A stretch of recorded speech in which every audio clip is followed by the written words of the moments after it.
Good afternoon, everyone, and welcome to the second debate in the series. The series is called the Easter Debates, Christianity versus Islam, and we're discussing the fundamental topics of each religion. And for Christianity, that's why we decided to have it on Easter weekend, is because Easter, the resurrection, and the deity of Christ are fundamental topics to Christian theology. If they happened, then Christianity is true. If they did not happen, Christianity is false. When we look at Islam and we try to find a similar issue on which the whole religion can be founded, it seems to be whether or not Muhammad is a prophet of God. Muhammad came in the 6th century and 7th century, and he announced that he was the prophet of God. As the Islamic credo says, La ilaha illallah Muhammad Rasulullah. There is no God but the one true God, Allah, and Muhammad is his messenger. So is this true? Is Muhammad a messenger of God? That's the issue of which all of Islam is predicated. So that's what we're here to discuss today.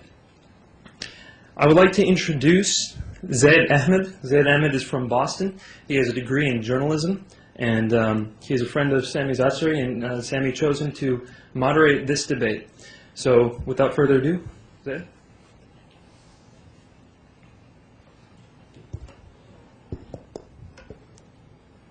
Ladies and gentlemen, welcome. On behalf of all our colleagues, is the mic clear? There you go. Okay, on behalf of our Muslim friends and our Christian guests, I would like to say Assalamu alaikum wa rahmatullahi wa barakatuh, and Happy Easter to our Christian friends. Tonight's topic is Muhammad, peace be upon him, a prophet of God. Our speakers tonight, our first speaker, Sami Zaatari and David Wood. A little bit of background on both of these candidates. David Wood is a PhD student. He is currently engaging in academia with a degree in philosophy, which he is currently pursuing. And he will speak for 30 minutes. He will be the first speaker. And our second speaker is Mr. Sami Zaatari, who has come from UAE. He is originally from United Arab Emirates by way of London, UK. The format will be, ladies and gentlemen, each speaker will get 30 minutes. One speaker will come up, present his evidence, give his case, and then there will be a short interval. After both speakers have spoken for 30 minutes, we will have a break for 5 minutes. Then, following this will be the rebuttal period, where each speaker will get 15 minutes for the rebuttals. At this point, there will be a crossfire between both of the candidates, which will be increments of 5 minutes. It will be 5 groups of 3 minutes each on the rebuttals. So without further ado, I'd like to introduce the first speaker, Mr. David Wood. Without further ado, please come to the mic. Thank you.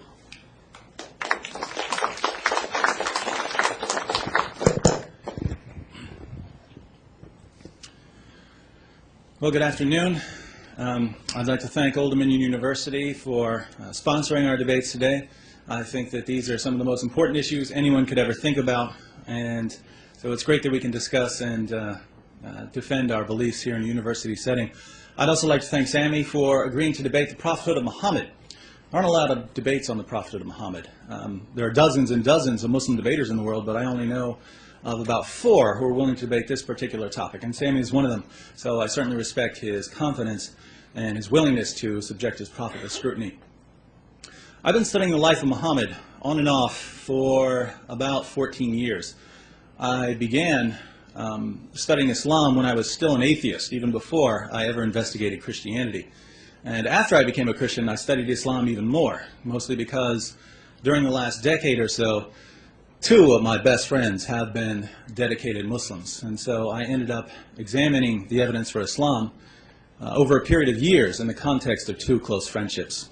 And I would say that the best context for discussing Christianity versus Islam is a careful dialogue between good friends, because this is a huge issue, and a careful dialogue will take years. And without strong friendships to bind people together, conversations of this sort will often end rather quickly in anger and resentment. Now, friends can get angry too, and I can vouch for that with my Muslim friends. But at the end of the day, you know, when your friends criticize your beliefs, they're ultimately doing it because they care about you, not to wish hell upon you or anything. So that's important. And as the Bible says, faithful are the wounds of a friend. The second best way to discuss these issues is public debate, where we can lay our evidence on the table, we can respond to one another's arguments, and everyone gets to hear both sides of the story. But presenting two sides of an issue means that whatever side you're on, you're going to hear some things that you might not agree with, some things that might make you uncomfortable, some things that might even upset you. And that's just part of debate. We're not here for an interfaith picnic. We're not here to pretend that the differences between Christianity and Islam don't matter. We're here to seek the truth about God and His messengers, even when it hurts. So throughout this debate, I'm going to speak the truth, and I'm not going to pull any punches, because I assume that if you showed up to this series, if you showed up to a series of debates on Christianity versus Islam, you are prepared to have your beliefs challenged and criticized. Now, I have to say, it's not my goal to offend anyone here, but there is just no good way to bring up certain topics, whether we're talking about Christianity or Islam. There are certain issues that need to be addressed, and yet those issues are very hard to bring up because they're sensitive issues. Lots of people, especially here in the West, hold that it's wrong to criticize anyone else's beliefs. I personally don't see how either Christians or Muslims could hold that view, because both the Bible and the Quran are filled with criticisms of other people's beliefs.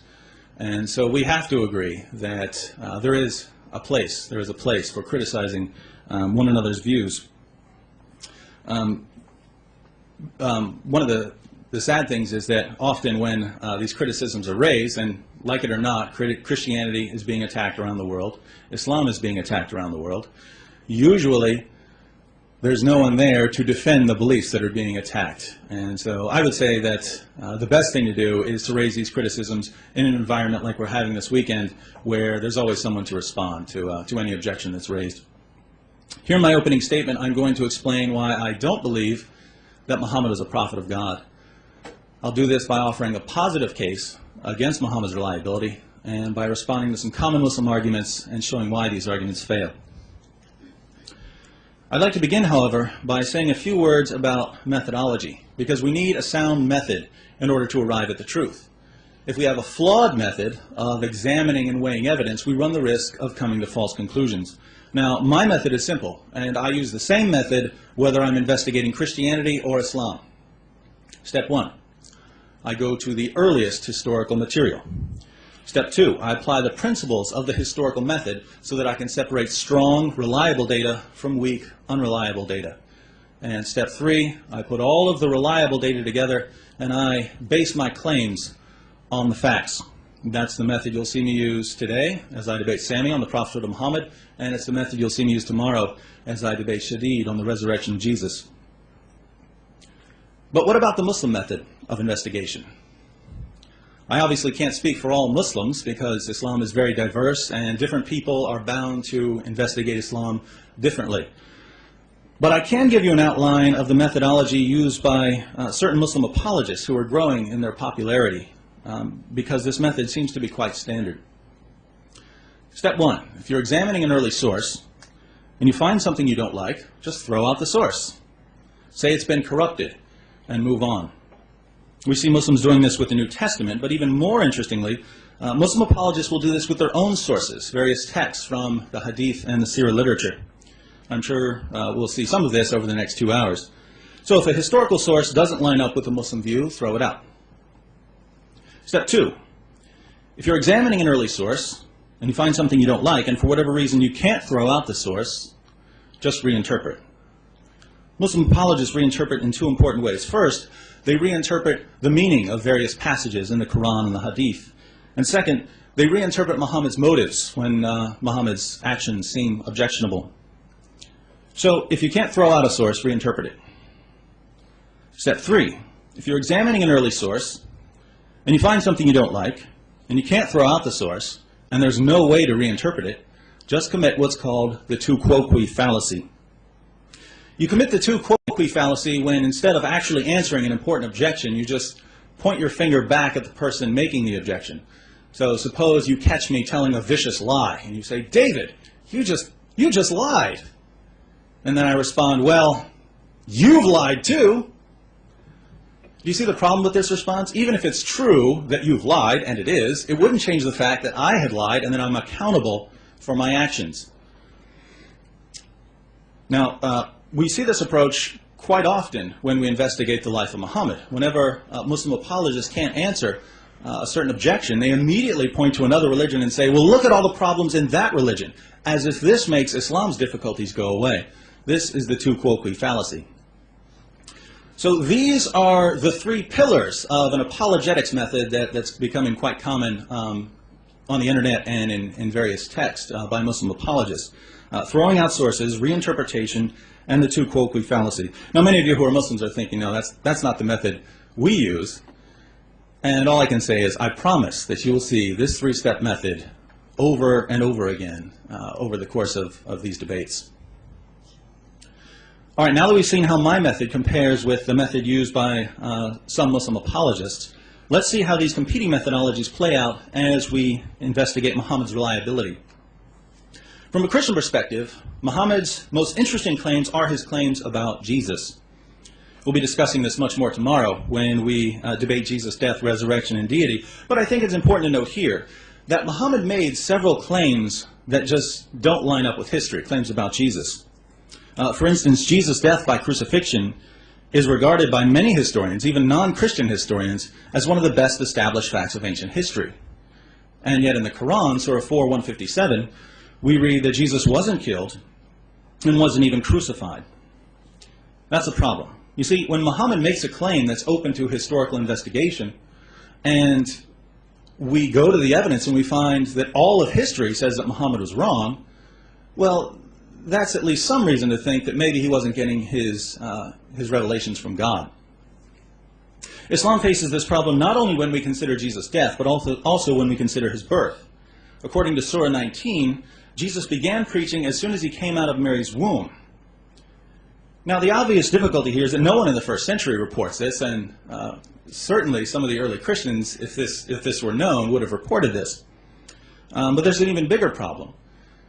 We know where this story comes from. It comes from the Arabic infancy gospel, which scholars unanimously reject as an obvious forgery. This is a pattern we find over and over again when we examine the Quran. Muhammad tells a story, and we can trace this story back to a forgery or to some other historically inaccurate account. Let me give you another example. In the Bible, Genesis 15, we're told that God called Abraham out of Ur of the Chaldeans. In the Babylonian language, Ur just means city. But in the first century, a Jewish rabbi named Jonathan ben Uzziel was translating Genesis 15 into Aramaic, and he came across the word Ur. Now, Jonathan didn't know Babylonian, so he confused the Babylonian word Ur, which means city, with the Hebrew word Ur, which means fire. This caused him to mistranslate the passage. Instead of saying that God delivered Abraham out of Ur, the city of the Chaldeans, Jonathan's mistranslation said that God delivered Abraham out of the fire of the Chaldeans. Now, why is this important? Well, Jewish writers ran with this idea of Abraham escaping from the fire. And soon the Talmud contained all kinds of stories of Abraham being thrown into the fire by the Chaldeans and being miraculously rescued by God.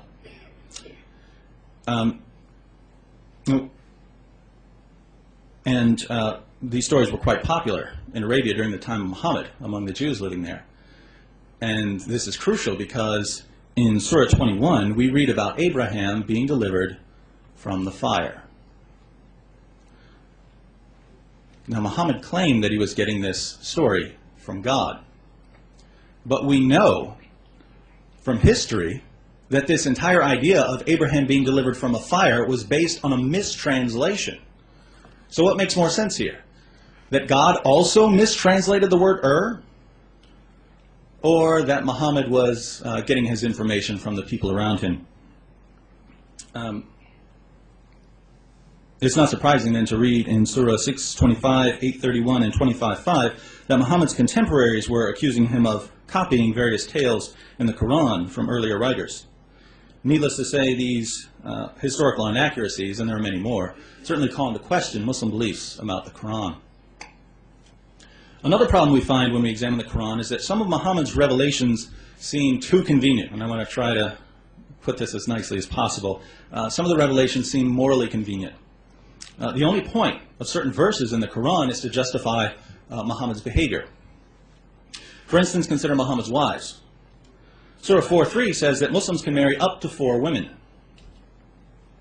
But we know from history that Muhammad had a lot more than 4 wives. Al-Tabari says that Muhammad married 15 women and consummated his marriages with 13 women. We also know from various passages in Al-Bukhari that Muhammad had at least 9 wives at one time. Some say 11 at one time. Now, if the Quran says that men are allowed to have no more than 4 wives, why did Muhammad get more? Well, the answer is found in Surah 33:50, which says that Muhammad, and only Muhammad, could have as many wives as he wanted. Think about that. The Quran lays down a rule for Muslims saying they can have up to 4 wives. And Muhammad receives another revelation giving him and him alone special moral privileges.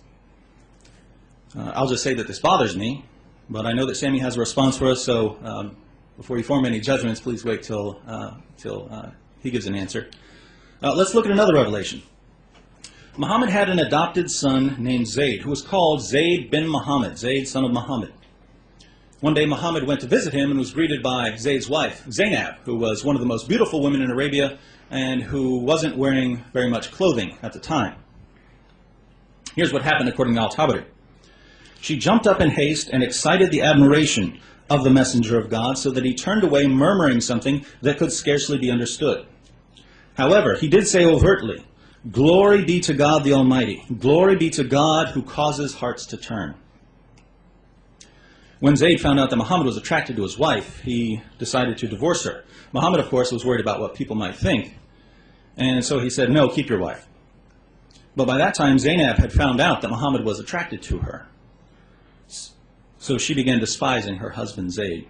And Zayd, wanting to give his adopted father whatever he wanted, divorced his wife. Muhammad was still worried about what people might think if he married Zainab, but then he began receiving revelations to justify the marriage. He received Surah 33:37, which says that it's okay to marry the divorced wives of your adopted sons.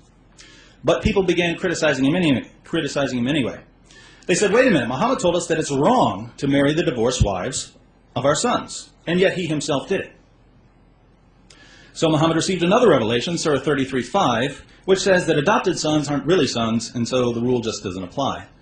From that point on, Zayd was no longer called Muhammad's son, and Muhammad and Zainab lived happily ever after.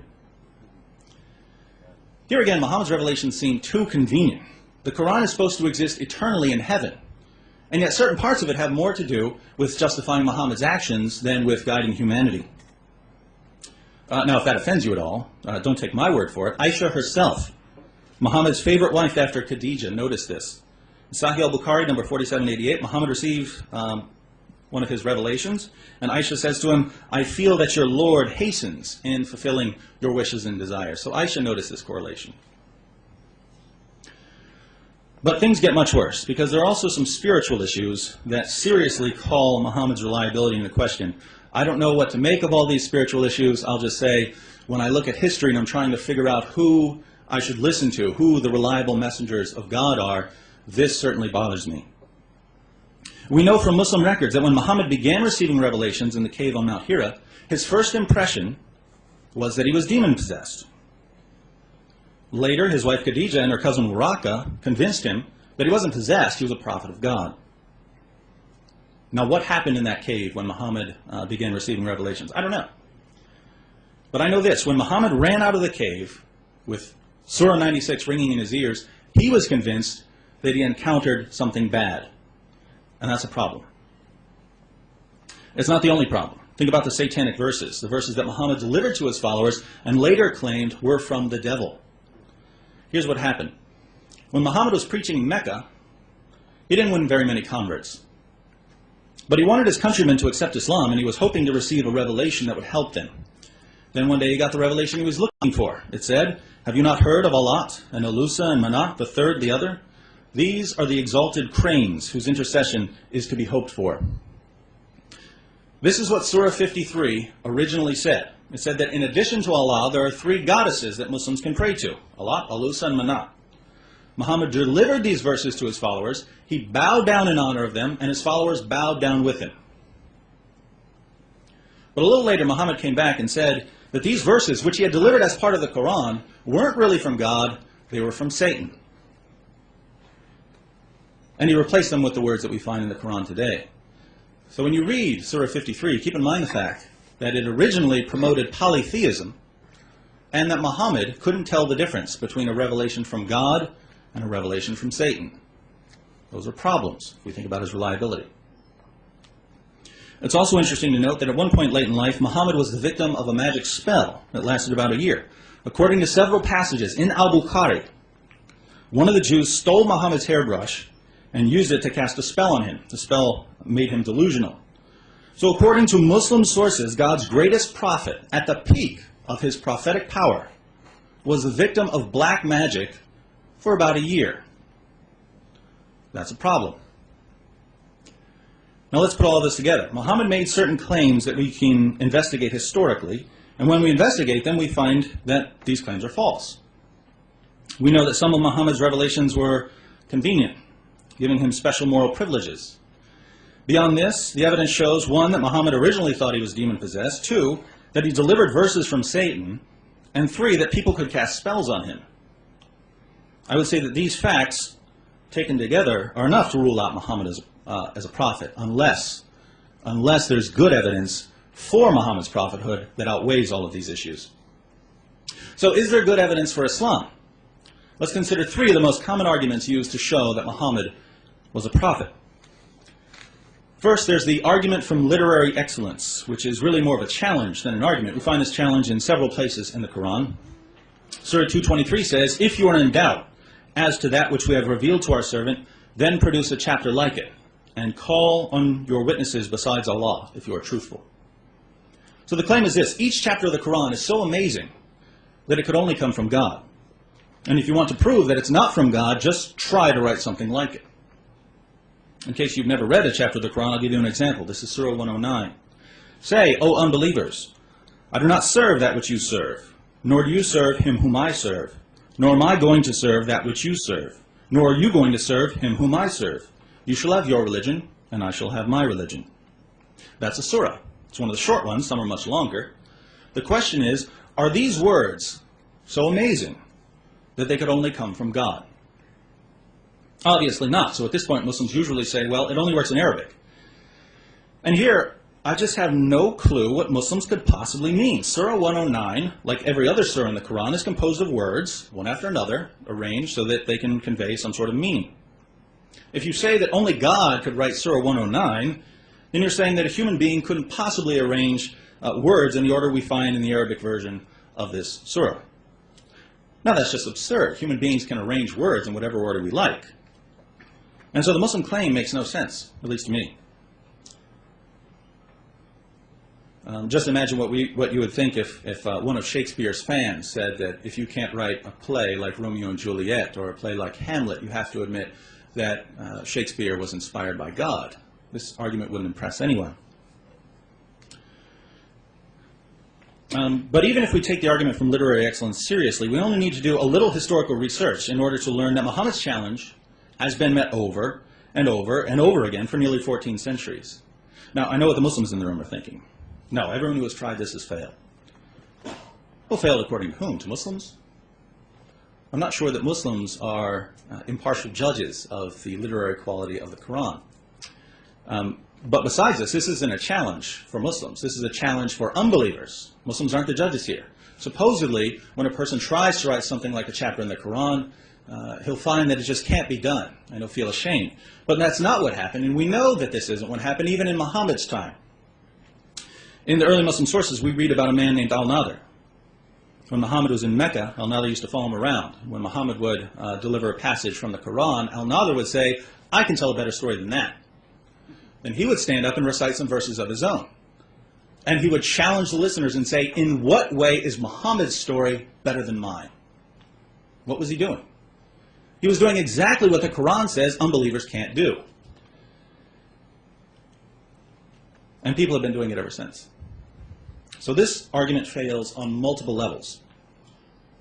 Second, there's the argument from scientific accuracy. Muslims argue that Muhammad's miraculous scientific insights are proof that his message was from God. Muslim apologists point to certain claims in the Quran and the Hadith. They give these claims a scientific interpretation, and then they ask, how could Muhammad have known this? Now, based on the examples I've examined, I can say that I've never seen anything that looks like a miraculous scientific insight in either the Quran or the Hadith. But even so, there's a tremendous problem with this argument. What do you do with all the scientific inaccuracies in the Quran and the Hadith? I'll give you a few examples. In Sahih al-Bukhari, Muhammad tells his followers, if a fly falls into your drink, dump the fly in the drink, because one of the fly's wings has a disease, but the other wing has the cure for the disease. Is that scientifically correct? No, flies don't spread cures for diseases on their wings. In both Sahih al-Bukhari and Sahih Muslim, Muhammad tells his followers that Adam was 90 feet tall, and that people have been shrinking since the time of Adam. Is that correct? No, it's physically impossible for a human being to be anywhere near that tall. In Sunan Abu Dawud, we read about a situation in which some of Muhammad's followers needed water. They asked Muhammad whether it was okay to drink water from the well of Buddha, or to use water from the well of Buddha, I guess for washing or something, which was filled with dead dogs, used menstrual cloths, and human excrement.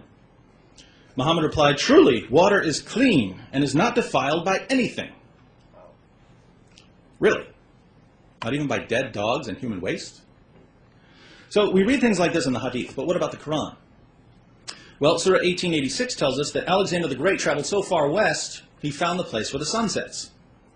According to the Quran, the sun sets in a pool of murky water. You know what stars are?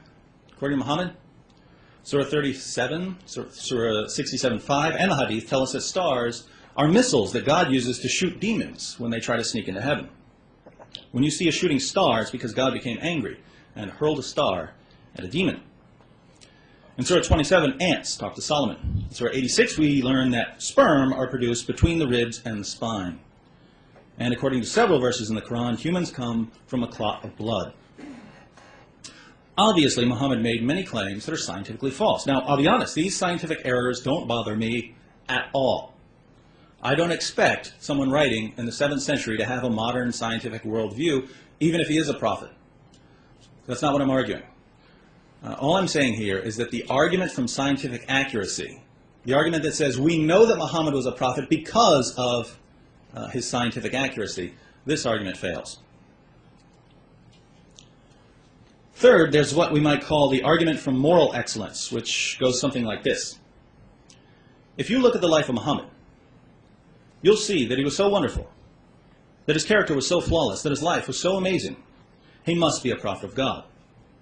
It's quite common to hear Muslim apologists say that Muhammad liberated women, that he was against slavery and cruelty, that hearts melted as people heard his loving, peaceful words.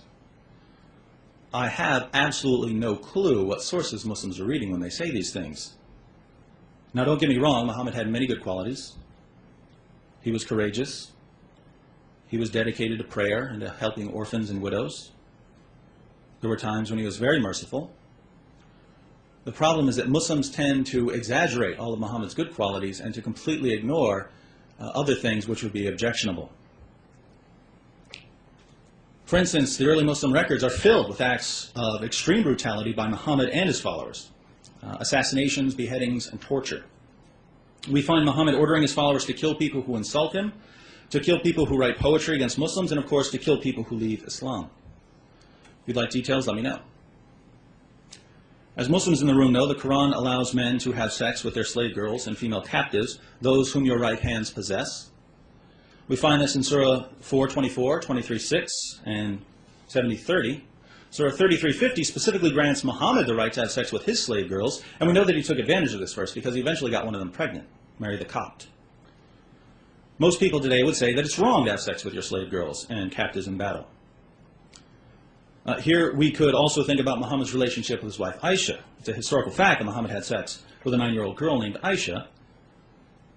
Now you can say, well, this was a different culture, there were different rules back then, fine. But the fact remains, most people in the West at least would consider this immoral. Certainly not what we would expect from the greatest man in history. And this is just a sample of the details we find in the early Muslim literature. There's much more we could talk about. Muhammad winning converts by robbing caravans. Muhammad starting a war with Mecca when he could have lived in peace in Medina. Muhammad beheading hundreds of Jews who tried to defend themselves when they realized that they were being eliminated. Muhammad enslaving people, selling slaves, trading slaves, and so on. No one who isn't already a Muslim would look at Muhammad's life and conclude that he was the greatest human being who ever lived, or that because of his great character, he must be a prophet. As far as I'm concerned, you can do whatever you want with the moral issues I'm raising. The only point I'm trying to make here is that the argument for moral excellence, since it appeals to people's moral sense, their sense of right and wrong, in order to determine that he's a prophet, is going to fail, just like the argument from literary excellence and the argument from scientific accuracy. There are, of course, other arguments that Muslims use, but they're, I think, even weaker than the 3 I've already addressed. So I would say that all of the arguments used by Muslims fail.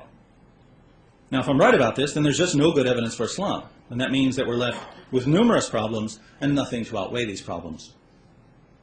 Just to review, I've argued, 1, that the Quran is filled with historical inaccuracies, and that this calls into question Muslim beliefs about the Quran. 2, that some of Muhammad's revelations are extremely suspicious, because they seem to have no purpose other than fulfilling his desires. And even Aisha noticed this. And 3, that Muhammad's belief that he was demon-possessed, combined with the fact that he admittedly delivered revelations from the devil and was a victim of black magic, destroys his credibility. I've also shown that 3 of the most common arguments for the prophethood of Muhammad fail. And how do modern Muslim apologists respond to all of this? Well, I've described the 3-step method used by many popular Muslim apologists: throw out sources, reinterpret, and commit the 2 quoque fallacy. It's no secret then that in the course of this debate, I expect Sami to throw out a lot of historical material, to reinterpret several passages, and to attack Christianity and the Bible whenever possible in order to divert our attention away from the issue we're discussing, namely Muhammad. Now, I hope I'm wrong. I hope Sami surprises me and uses a sound method of investigation, but we'll see what happens.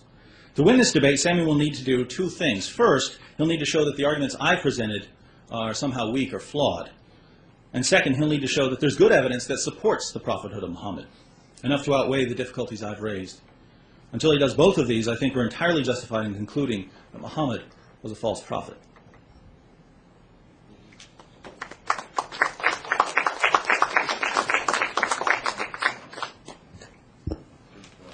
Ladies and gentlemen, please another hand for David Wood.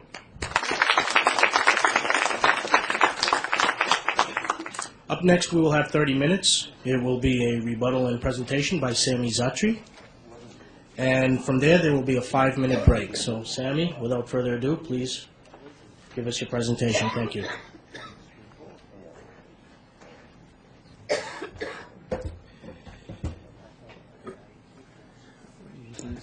Can you all hear me good? Or does it sound good? Or okay. Greetings to everybody. I hope everybody's doing good today. This is my first public debate, so if my voice sounds shaky or nervous, just excuse that. And I also want to correct something. I'm not from the United Arab Emirates. I grew up there. I'm originally from Los Angeles, California, and I'm also Palestinian and an Iranian. So nice, the axis of evil. So either way, now tonight's debate is about who is Muhammad? Is he a prophet of God?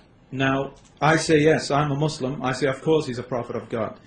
The criteria that I'm going to use today wasn't mentioned by David. I'm not going to argue from scientific accuracy. I'm not going to argue from the Quranic literacy, because that has nothing to do with it. In fact, since David is a Christian, I will argue from biblical standards. How do we judge a true prophet? Which is through doctrine, through prophecies, and through miracles. And when we find that the Prophet Muhammad fit each one of them.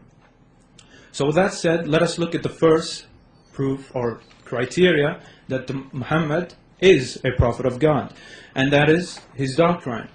When we read about the doctrine of what the Prophet Muhammad brought, basically narrated in Bukhari, Volume 1, Book 2, narrated by Ibn Umar, the Prophet Muhammad basically said Islam is built on five pillars. That there is no God but God, that we should pray, that we should fast, that we should give money to the poor, and that we should perform the Hajj.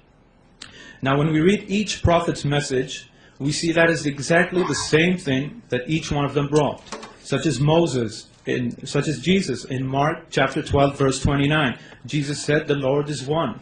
That is the most important commandment. What did Moses say in Deuteronomy chapter 6 verse 4? Hear, O Israel, the Lord is one. That's what they taught. And now what does the Quran say in Surah 112? It says, there is only one God, the eternal God. So as you can see, each doctrine matches the other. Every single prophet in the Old Testament, from Ezekiel to Jeremiah, each one of them taught the same doctrine. That there is only one God, and that we should pray to this God, and that we should fast, give to the poor, etc., etc.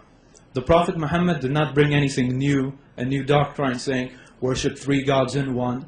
Moses never taught that. Jesus never taught that. They all taught strict monotheism. So basically, we can conclusively say that he brought the same doctrine. I can go in more detail, but I want to save time because I want to respond to the points he brought up. Now, the second criteria is prophecy. What prophecies did he bring? I'm going to bring you two explicit prophecies which you can see with your own eyes today. Not vague prophecies like in the Old Testament, which can be interpreted in 50 different ways, which are very vague. In fact, last summer, in 2006, when there was a war between Hezbollah and Israel, you had pastors saying Ezekiel is being fulfilled. I didn't see anything being fulfilled there. So here is the first prophecy from Sahih Bukhari, volume 1, book 2, number 47, narrated from Abu Huraira. This is what the Prophet said. When the shepherds of the black camels start boasting and competing with others in the construction of higher buildings and towers. So basically the Prophet Muhammad said that his people in that area, the peninsula, which is now UAE, Bahrain, Qatar, Saudi Arabia, Oman, Yemen, he said they would start competing with each other and boasting with each other for the construction of high buildings. Now I grew up in the UAE. I'd like you all to go to the UAE. Right now they have the tallest standing structure in the world, the Burj Dubai. They have the tallest hotel in the world, the Burj Al Arab. And they're building the tallest apartment building, the tallest hotel apartment building. And there are around 10 other buildings in Dubai which are in the top highest 100 buildings in the world. In fact, even in Saudi Arabia, they have one of the buildings which is ranked 94th in the world. In fact, what makes it more interesting is that Kuwait and Bahrain right now are competing to build another taller building than the one that is being built in Dubai. So not only has this prophecy been fulfilled, it's been fulfilled to a greater extent since they're even building the tallest buildings on this planet. Is that a coincidence? I don't know. The second prophecy, which is from the Noble Quran, from Surah 22, verse 27. In Surah 22, verse 27, it reads, and proclaim the Hajj, the pilgrimage, among the men. They will come to thee on foot and mounted on every kind of camel on account of journeys through the deep and the far distant mountains.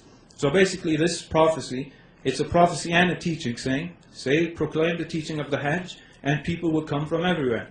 Today you look each year in the Hajj, up to 2 million people perform the pilgrimage. People from the USA, people from the UK, people from Brunei, people from Bahrain, people from Indonesia, Malaysia, you name it, they're all there. So that's another clear, explicit prophecy. In fact, later on, I'll bring another one, because when I respond to him, a prophecy will come up. So, now, the miracles. For me, I don't really need to show miracles, but Christians, for some strange reasons, always ask me, what miracles did the Prophet Muhammad perform?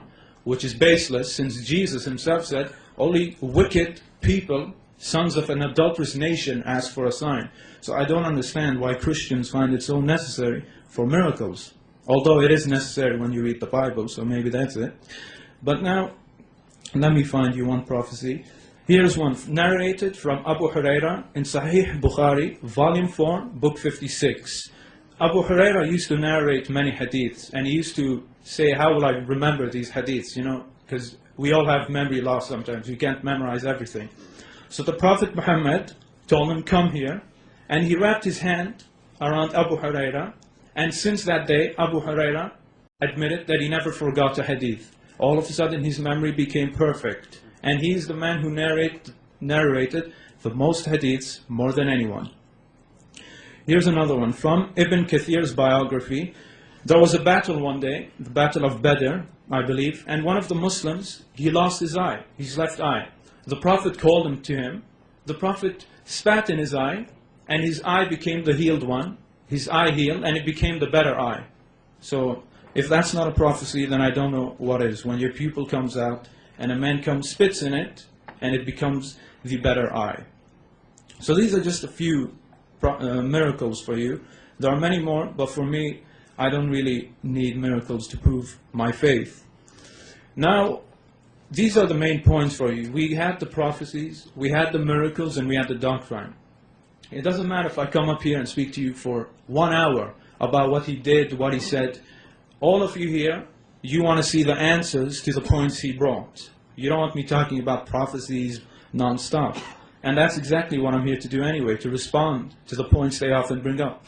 Because once I refute most of what he said, you will have no good reason to reject the Prophet Muhammad. So with that said, let us address his points that the Prophet Muhammad supposedly killed his opponents who merely criticized him, which is not true at all. Starting with a man named Ka'b al-Ashraf. Maybe some of you heard his name. Christian apologists always bring him up. They claim that the Prophet Muhammad killed this Jewish man named Ka'b simply because he wrote poetry against Muslim women. I'd like to ask the Christians, from where did they get this source? In fact, the Christians, they read from a book called Ibn Ishaq, which, in fact, if you go read Ibn Ishaq's book, on page 300 something, I'll give you the page later, it's hard to find here, but if you read Ibn Ishaq's book, he himself says the Prophet Muhammad had Ka'b killed because he was instigating violence against the Muslims. So even their own source, which they use, refutes them.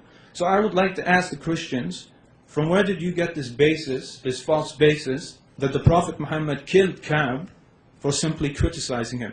In fact, let's refute you even more. From pages 5 to 7, in Ibn Kathir's biography, which he quotes from Ibn Ishaq, we read that Ka'b al-Ashraf went to Mecca, which is basically the pagan stronghold of the pagans, of the Quraysh, and he incited them for violence. He told the pagans, rise up and go fight against the Muslims. And he did not leave until each pagan got off their feet and was ready to kill a Muslim. That would be like someone here going to Afghanistan and going to a cave and telling some men, let's go fight the Americans and let's go to America. And if they all get up and go fight, obviously the CIA is going to do something about it. So either way, that is exactly what happened. This man went to Mecca and he instigated violence and war against the Prophet. It makes no difference if you carry a sword or you're the one who orders it. In fact, a treaty was made between the Muslims and the Jews that no one would have alliances with the pagans. And if they did have alliance with the pagans, then they would suffer the consequences. So it is his own fault of what happened. He was not killed for merely criticizing the Prophet. And I challenge him to show it to us, but he won't be able to show it to us because his own source refutes him. Now what about the man named Abu Affaq and Asma bint Marwan? These are two other people who supposedly got killed for criticizing the Prophet. First of all, let us start with the Jewish man named Abu Affaq. I'm sure many of you will hear it later. This is the exact same case as the previous man. We read in the Sariya of Umair ibn Adi and the Sariya of Salim bin Umair, which is basically accounts. We read that this man, Abu Affaq, did the same thing that Ka'b al-Ashraf did. He instigated the people to fight the Prophet. So therefore he was an enemy combatant. What about Asma bint Marwan? She did the same thing. She wrote poetry instigating people to fight the Prophet. So therefore they got what they deserved for instigating violence. In fact, David Wood has to be consistent. He's trying to pull a rug over us by saying the two-quo fallacy. I'm debating a Christian tonight. He must follow biblical standards to attack the Prophet. I challenge him, where in the Bible does it say it's forbidden to kill someone who speaks against you? In fact, it says the opposite. In Leviticus chapter 24, verse 16, it says that anyone who blasphemes against the Lord should be killed. Tomorrow when I debate Nabil on Jesus, what I'm doing is blasphemy. I should be killed according to the Bible. So therefore, I don't know from where he's getting his arguments.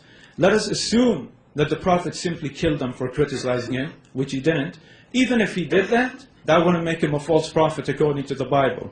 And some people might say insulting a prophet isn't blasphemy. Well, it is, because the prophet has God as his witness. If you call a prophet a liar, you're calling God a liar. What is that? That's not blasphemy?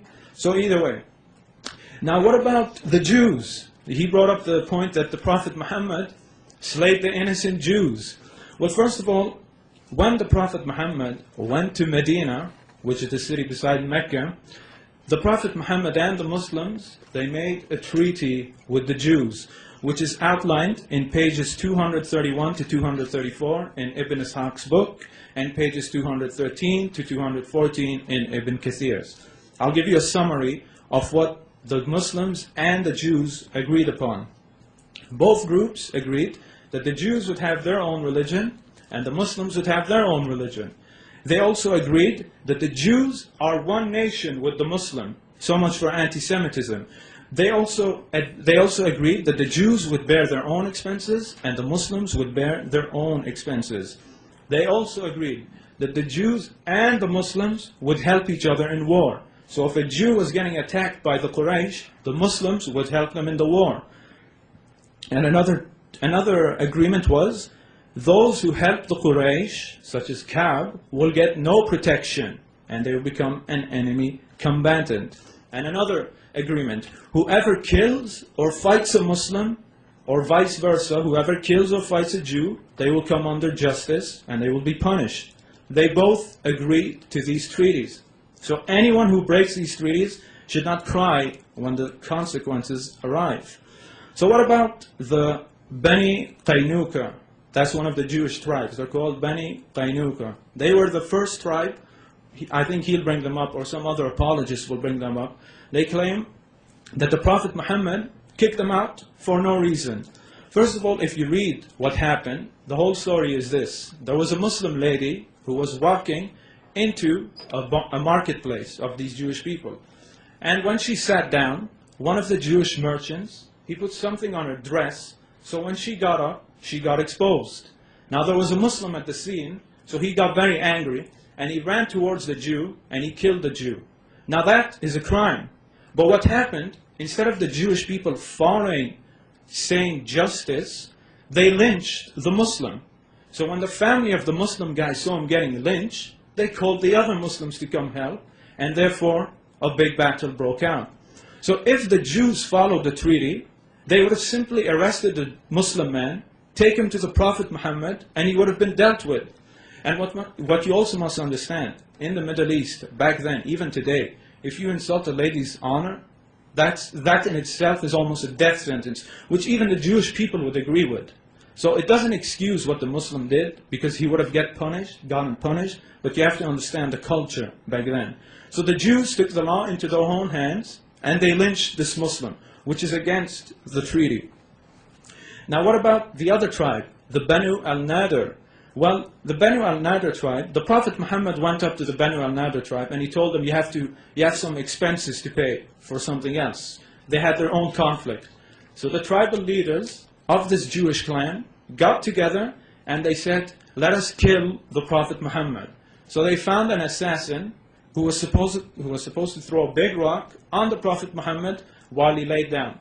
And what a coincidence. God from heaven warned the Prophet Muhammad. Another sign that he is a prophet, because God warned him of the danger.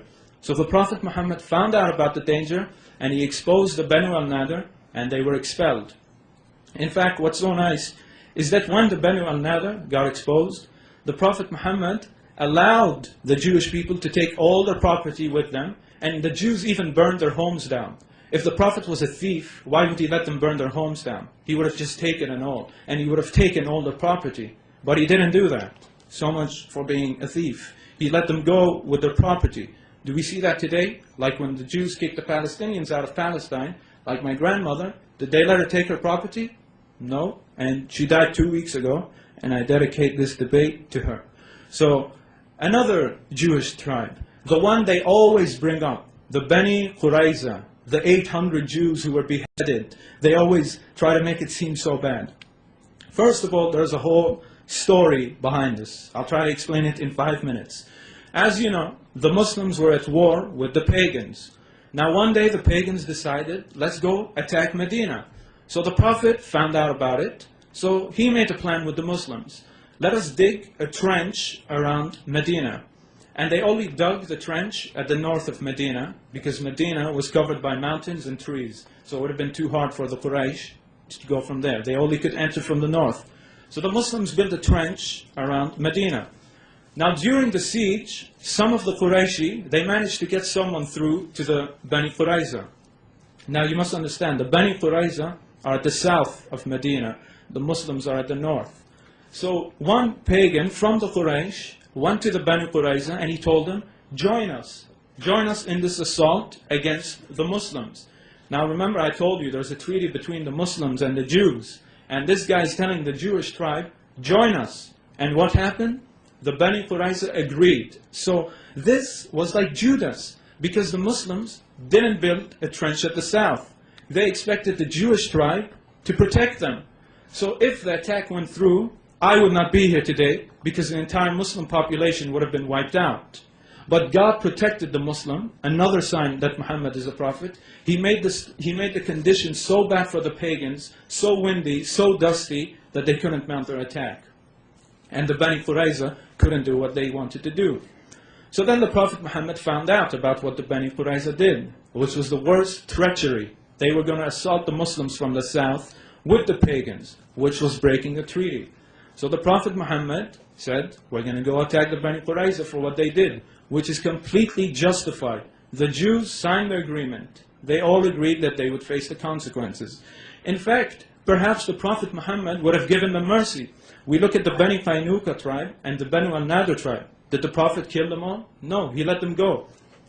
But when the Muslims reached the forts of this Jewish tribe, they started insulting the Muslims and insulting the Prophet, and they were asking for a fight. So instead of asking for mercy and apologizing, they were continuing to instigate the fight. So the Bani Qurayza became under siege for like 2 weeks, I believe. I'm not sure about the amount. And what happened at the end, the Bani Qurayza asked for a man named Sa'd. Sa'd was a former Jew who was part of an alliance with the Bani Qurayza tribe. So the Bani Qurayza asked for Sa'd to judge them. And the Prophet Muhammad agreed. This man will judge you. So what did Sa'd do? He judged the Jews by their own law. He said, all the women and children shall be taken as captive, and all the men shall be killed.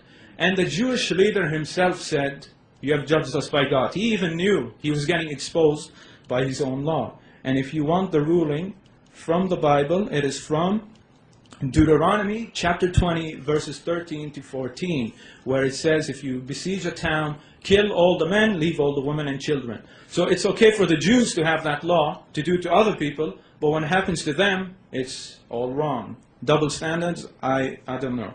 So either way, they broke the treaty, and they were judged by their own man. So the Prophet Muhammad did not commit anything wrong. He did not simply kill 800 innocent Jews. Now what else should I... Okay, the magic. He said the Prophet Muhammad, black magic was worked on the Prophet. What he doesn't know is that this story proves that Muhammad is a prophet of God. It's amazing. This story is actually proof that he's a prophet. Now, as he said, he gave you the details. A Jew took the hair of the Prophet and he performed black magic. Basically, what happened to the Prophet, he used to imagine that he was having sex with his wives when he wasn't. That's all the magic did to him. It did not interfere with the Quranic revelation. That's all it did. But what happened is, at the end of the day, 2 angels came to the Prophet and they told him where to go to find this hair comb so he could break the black magic. And what happened? He went to the spot and he destroyed the black magic. In fact, there's a wisdom behind all of this story, which is, put your faith and trust in God. Because while the Prophet was under the bewitchment. He never relied on enchantments or all of these other things. He simply relied on God's help. And what happened in the end? God sent 2 angels to the prophet, and he was healed. Now, a Christian has to be consistent. If you want to accept the first part of the story, you have to accept the second part of the story, which is that angels were sent by God to protect and heal the prophet. You can't have it both ways, accept one part and reject the others. You can't have your cake and eat it. So which one is it? So now, what about another thing? What about the satanic verses? First of all, they're not even called the satanic verses, so we should be a bit more respectful, not give it the Christian Orientalist insulting way of calling it the satanic verses. It would be like me calling the Bible a book of porn because of so much sex, but I don't do that. So let us stick to what they're actually called in Arabic. Now this story, although many scholars say it's not authentic, I'm not going to do that because I don't need to. This story proves Muhammad is a prophet. In fact, I hope the scholars say the story is true because it proves he's a true prophet. Basically what happened one day, the prophet was reciting a verse and Satan whispered into his ear and by mistake he said those verses. So what happened the day after or a few hours later? The angel Gabriel came to him and corrected him. Now if the prophet is a false prophet, why is the archangel Gabriel coming to him from God telling him, I didn't send this to you? Does that make any sense? So again, if you want to accept the first part of the story where Satan came to him and gave him these false verses, accept the second part of the story where the angel Gabriel came from God and told him, these are the true verses, get rid of the other verses. In fact, David is selectively quoting the Quran. According to Muslims' belief, other prophets went through the same thing. Other prophets were also deceived for a while by Satan, and the Quran and God helped them, just like in this case. So to a Muslim, this has happened to other prophets. In fact, it would make no sense for David to come up here and say, Satan came back to Muhammad and told him to get rid of these verses. Because his own Bible, Mark chapter 3, verses 22 to 26, says, how can Satan drive Satan out? Because the Jews used to accuse Jesus of performing his great miracles by the power of Satan. And Jesus told them that doesn't make any sense. Satan cannot fight against Satan. He can't stand against himself. Because if Satan opposes himself, it's a divided nation. It makes no sense. So if you want to accept the story, then you must accept Muhammad is a prophet because the angel came to him, Gabriel, the archangel, and told him of this mistake. So I don't know how that disproves him. What about, he brought up another point. He said the Prophet Muhammad thought he was demon-possessed. Exactly. What he doesn't tell you is the context of the society. The Prophet Muhammad grew up in a society which was completely pagan. He didn't grow up in Palestine where they knew about prophets, where they knew about angels. He knew very minimal. To his people, when a supernatural event happens, they believe it's Satan or a jinn coming to you, a demon.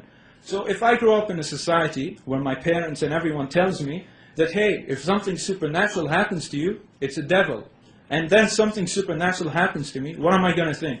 I'm going to think it's a devil because that's what I'm taught. But if I grew up in Palestine and I know about angels, I know about all of these things, if I have a supernatural event happening to me, I'll say maybe this is an angel. In fact, when the Prophet went to a Christian man, Waraqa, the Christian man was familiar with these things, and he told him it was angel Gabriel. So a Christian came to the defense of the Prophet. So that proves he wasn't demon-possessed. Just because he thought he was doesn't mean he was. It was only because of the culture he grew up in. If he grew up in Palestine, he would have known it was an angel. And I told you, the Christian, you see, the Christian is familiar with the Bible, so he knew this wasn't a demon. He knew this was an angel. The Prophet had no way of knowing such a thing. So therefore, it's inconsistent to attack him and say he thought he was demon-possessed when that's all his society thought. And then he brought up the issue of right-hand captives. I challenge you, any one of you, to show me where it says in the law it's forbidden to have sex with ladies, consensual sex. And I challenge him to show me where the hadith say Muslims raped the right-hand captives. It seems I have to teach him and all of you in a respectful way what Muslims are taught and how to treat our slaves. In Sahih al-Bukhari, volume 1, book 2, number 29, Muhammad said, your slaves are your brothers. Treat them as yourself. So are you going to rape your slave who's like your brother? Does that make sense? Are we going to conveniently pick and choose? So naturally, we're taught to believe that slaves are like our brothers. So if a lady comes under my captive, I'll treat her like my sister. I won't rape her. And if we have consensual sex, then it's only if she allows me, not me raping her. So, and they do it in the Bible, but I don't want to bring it up. So anyway, and that's not a two-quo fallacy. I'm not debating an atheist. He needs to be consistent, not the other way around, and just say, I can attack you non-stop and forget the rest. So either way, where is the rape? There is no rape. You see, Christians always make things up. And that's what he did in his first statement. He said the Prophet Muhammad borrowed all of these books. Where's the proof? It's all assumptions. Where were these books? They're nowhere. Dr. James White yesterday said the Bible wasn't even available in Arabic in Arabia. They don't have the main Bible, but they have all of these other fake Bibles. That doesn't make sense. Is it there or isn't it there? And you have to prove he copied it, not just assume he did. I can do the same thing with the Bible. It doesn't make sense. You have to prove it and show it, not assume. Just like the raping the right-hand captives. You have to prove it, not assume it. What about the Prophet? He had several wives. And what's wrong with that? He said that's convenient. He forgets that the Prophet had to perform prayers that we don't have to do. He had to do fasts that we don't have to do. If it was convenient, I'd say, I don't pray, you do all the praying. Did the Prophet do that? No. In fact, the Prophet even said he still has to pray when he's in paradise, while we don't. So where is the conveniency? I don't see it. Secondly, the reason why the Prophet had several wives was simple. He used to marry women from enemy tribes. So that in Arabia, when you marry into a family or a tribe, peace comes with you. You become a family. Peace is formed. So when he married into women into enemy families, this made the enemy tribes one with the Muslims. So it brought peace and harmony. This is exactly why he did it. Not simply for his own sexual desires and etc., etc. And again, his great prophet David had 300 wives. That's okay? And this 13 wives is wrong, right? I don't know. Where in the Bible does it say marry one woman? It doesn't. Because if it did, why are so many prophets having more than one wife? And that's not the two-quo fallacy. I want him to be consistent. I don't want to give him a free ride to attack and get away with it. What about raiding caravans? What he forgets to tell you was when the Muslims were kicked out of Mecca, they had to leave all their homes and properties, which the pagans illegally sold. So the Muslims had their own property taken away from them. So therefore, when the Muslims waged war, they raided the caravans and took the property of the pagans. Eye for an eye. There's nothing wrong with that. The pagans started stealing from the Muslims first, and the Muslims hurted their economy. As we all know, economical warfare is part of it. America freezes assets of many people. I don't see any of you complaining, so either way. What else should I bring up? What other points did he bring up? I think Aisha, I hope I have more time. Okay, first of all, I'm going to quote you his own colleague, Sam Shimon. He writes on the same website. This is what his own colleague wrote. You can go find this on answeringislam.org. Sam Shimon said, thus we have a biblical text establishing puberty as the minimum age of marriage. That's what Christians believe, and my time is up. Thank you.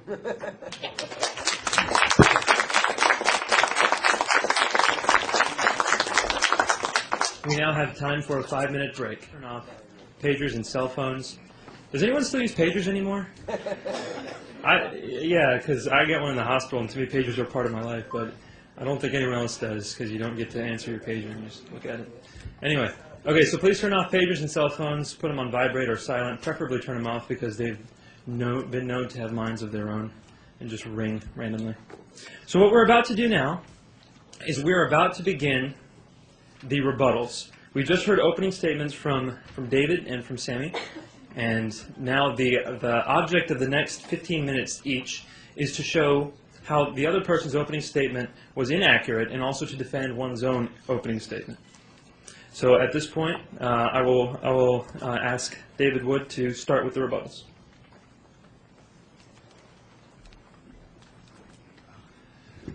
Well, I'd like to thank Sami for that opening statement. I think he's doing a great job, and I think he's going to be one of the great debaters, great Muslim debaters in the future. I'll begin by addressing his positive case. He laid out a positive case for Islam based on three criteria, and so he's basing this on the Bible. First, he appealed to Muhammad's doctrine, and Sami said that this doctrine, Muhammad's doctrine, was consistent with all the prophets that came before. Really? Think about the Bible. What does the Bible teach? That Jesus died for our sins. This is consistent with the book of Isaiah, which says that someone's going to die for our sins. What about the deity of Christ? Jesus claiming to be divine. What about these teachings? Were Muhammad's teachings consistent with these? No, Muhammad totally went against these teachings. So was Muhammad consistent? No. And here Sami's being circular, because what he's doing is he's assuming that Islam is true. And if Islam is true, then all the prophets taught the same message, because that's what Muhammad taught. All the prophets before him taught the same message. Therefore, you can go to the Bible, you can pick out the teachings that match up with Muhammad's teachings, and these must be the true teachings. Anything else has been corrupted. And once you do that, once you pick all the teachings in the Bible and from the other prophets that line up with Muhammad's teachings, you throw out everything else that say it's been corrupted, then you've got all these teachings and you say, these line up perfectly with Muhammad's teachings. These passages that I handpicked based on my Muslim faith match up with Muhammad's teachings. Well, they would, wouldn't they? And then you notice this amazing consistency and say, therefore Muhammad's a prophet. But that's what you had to assume at the beginning. Because if we don't assume that, then how do we approach this? We say, all right, we look at Muhammad's teachings, let's look at what the Bible says. Does it match up? No, it doesn't. So you have to assume that Muhammad is a prophet in order to justify throwing out all these teachings.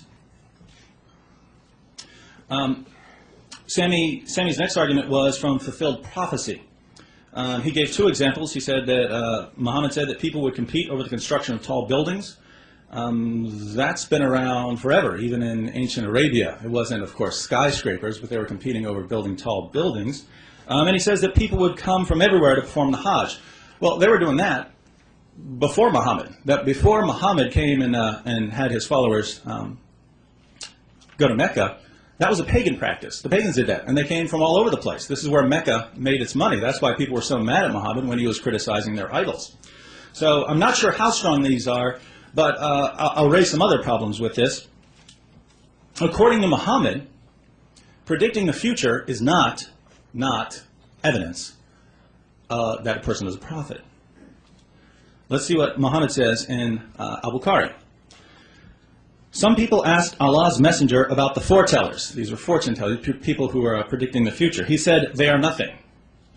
They said, "O Allah's messenger, sometimes they tell us of things which turn out to be true."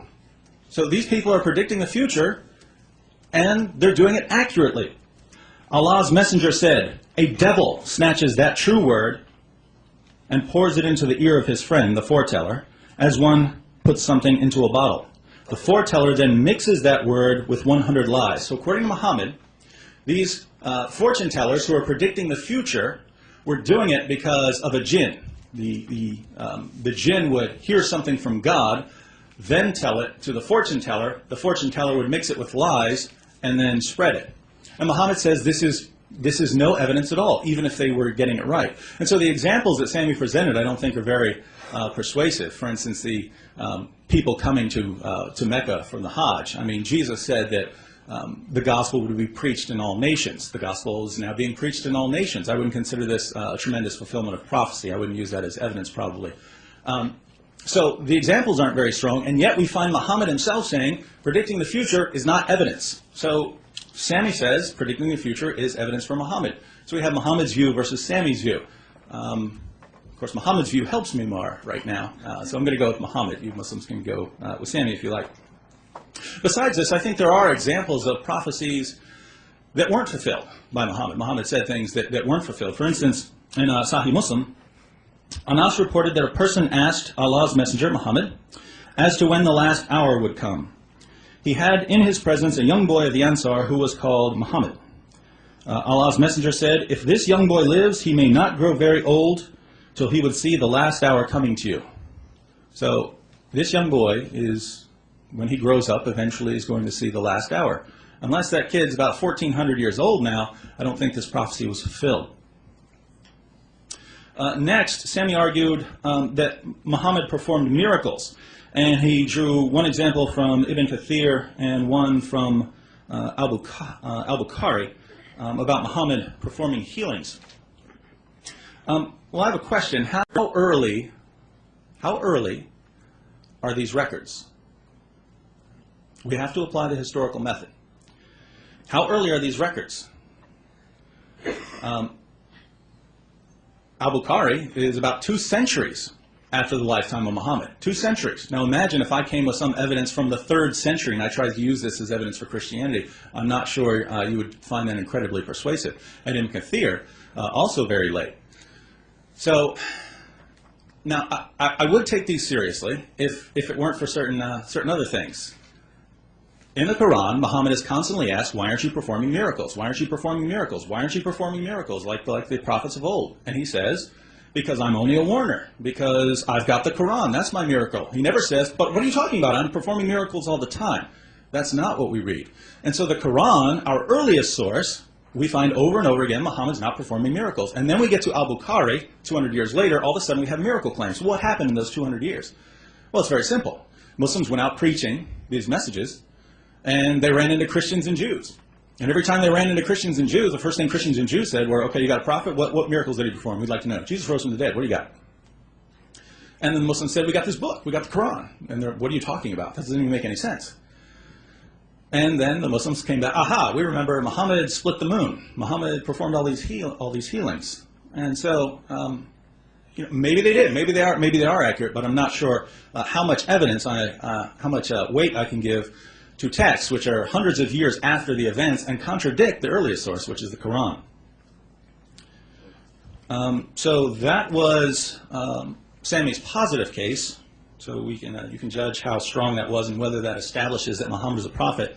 And now we'll look at some of the responses to my case. I mentioned violence in Islam. I didn't spend much time on it. I think maybe 2 sentences. I didn't give a lot of detail. But Sami has brought up a lot, and I think these are important. He brings up Ka'b, and I agree that if you want to justify some assassinations, some of the early assassinations where Muslims went out and assassinated their enemies, Ka'b would be your best bet.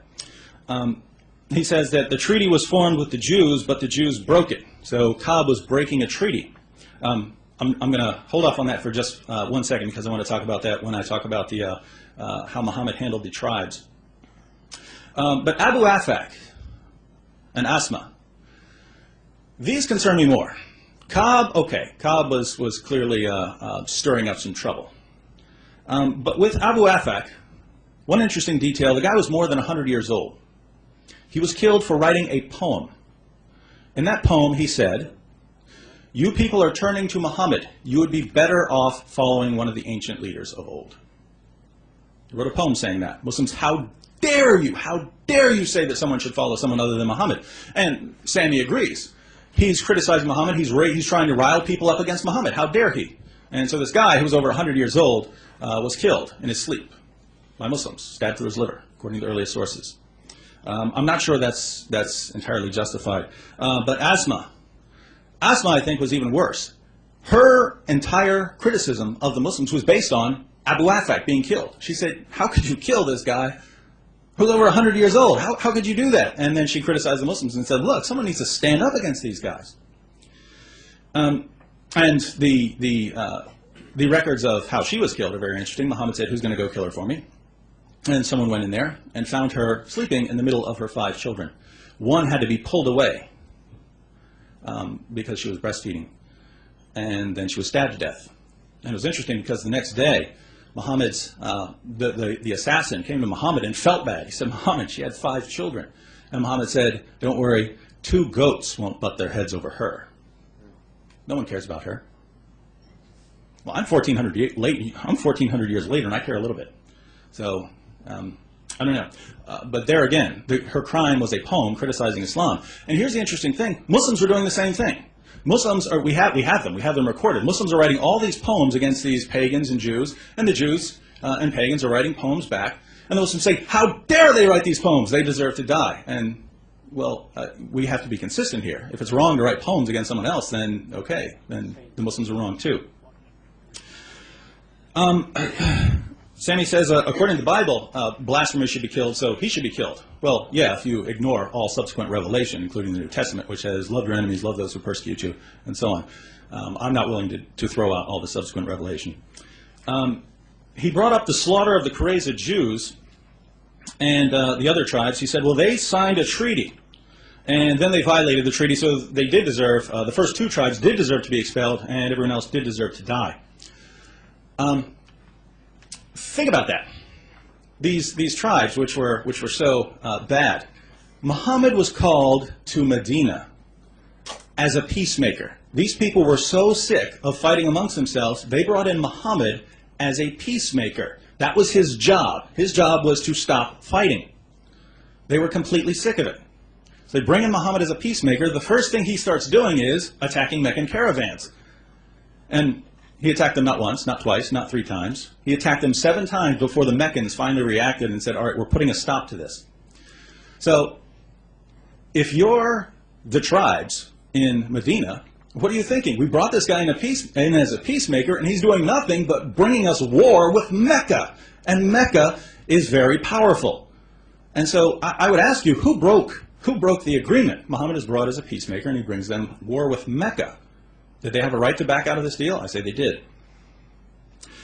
Sami brings up the black magic. He said this confirms Muhammad's prophethood. It points you to trust in God. And then he says, I have to accept the second part of the story. Just to give you, just for full disclosure, I don't believe black magic was ever worked on Muhammad. I believe that he was acting weird for a little while, and when he came to explain it, he said, I was a victim of black magic. That Jew over there cast a spell on me. That's what I believe. I don't believe there was any actual black magic involved, so I don't accept the second part of the story either. My point is, if we're looking for reliable messengers of God, and we look to that, you've got a choice. Either Muhammad was the victim of black magic, or he was just acting weird and he used that as some sort of justification. Either way, that doesn't seem very reliable to me. Next, the satanic verses. Sami said, I shouldn't call them the satanic verses. They're insulting. Well, they're verses, and according to the story, they're revealed by Satan. Hence, satanic verses. No insult involved. That's just what they are. He said he's willing to, he's not going to challenge the story. He's just going to say, this isn't a problem. Because here again, you'd have to accept the second part of the story. Well, don't forget the details here. Muhammad delivered revelations from the devil and couldn't tell the difference between revelation from God and revelation from Satan. And so if you say, Muhammad believed that Gabriel appeared to him later and corrected him, well, you mean the guy who couldn't tell the difference between revelation from God and revelation from Satan got another revelation from God? How am I supposed to trust that? I don't know. Sami brought up the sex with captives. Oh, as far as the demon possessed, he said that it was because Muhammad grew up around pagans and thought he was possessed. I'm willing to grant that for argument's sake. I'm not going to challenge it too much. I'll just say, oh, was that? Should I saw a minute? 15. What's that? 15. We got 15 minutes? Yeah, it's 15 is okay. Is it? Your watch say otherwise? Okay, we'll give it a minute. Okay, how much do I have? 13:25. Okay, 13:25, so I got a minute and a half? Yeah. All right. No problem. Yeah, I'll just grant that for now. Maybe we can talk about it later, Muhammad believing that he was demon-possessed. As far as the sex with captives, Sami says that it was only with consent. I never said rape, but when I asked Muslim apologists about this practice, that is, again, guaranteed in the Quran, the right to have sex with your female captives, they tell me that it was, it's all right, these girls want to reproduce, and it was consensual. Let me give you an example of how this practice was carried out, based on Sahih al-Bukhari and Sahih Muslim. When Muslims conquered Banu al-Mustalik, Muhammad allowed his men to have sex with the women they captured, even though these women were about to be sold into slavery. It's also important to note that the families of these women had just been slaughtered by the Muslims. And yet it was perfectly acceptable for Muslims to have sex with these grieving women who were about to become slaves.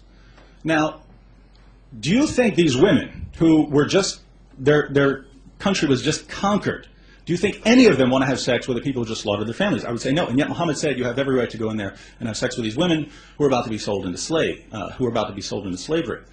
I don't think that counts as consensual sex. And so I think Sami's misinterpreting Muhammad's teachings. We still have to talk about extra wives and raiding some caravans. I'm out of time, so we'll address that in the Crossfire.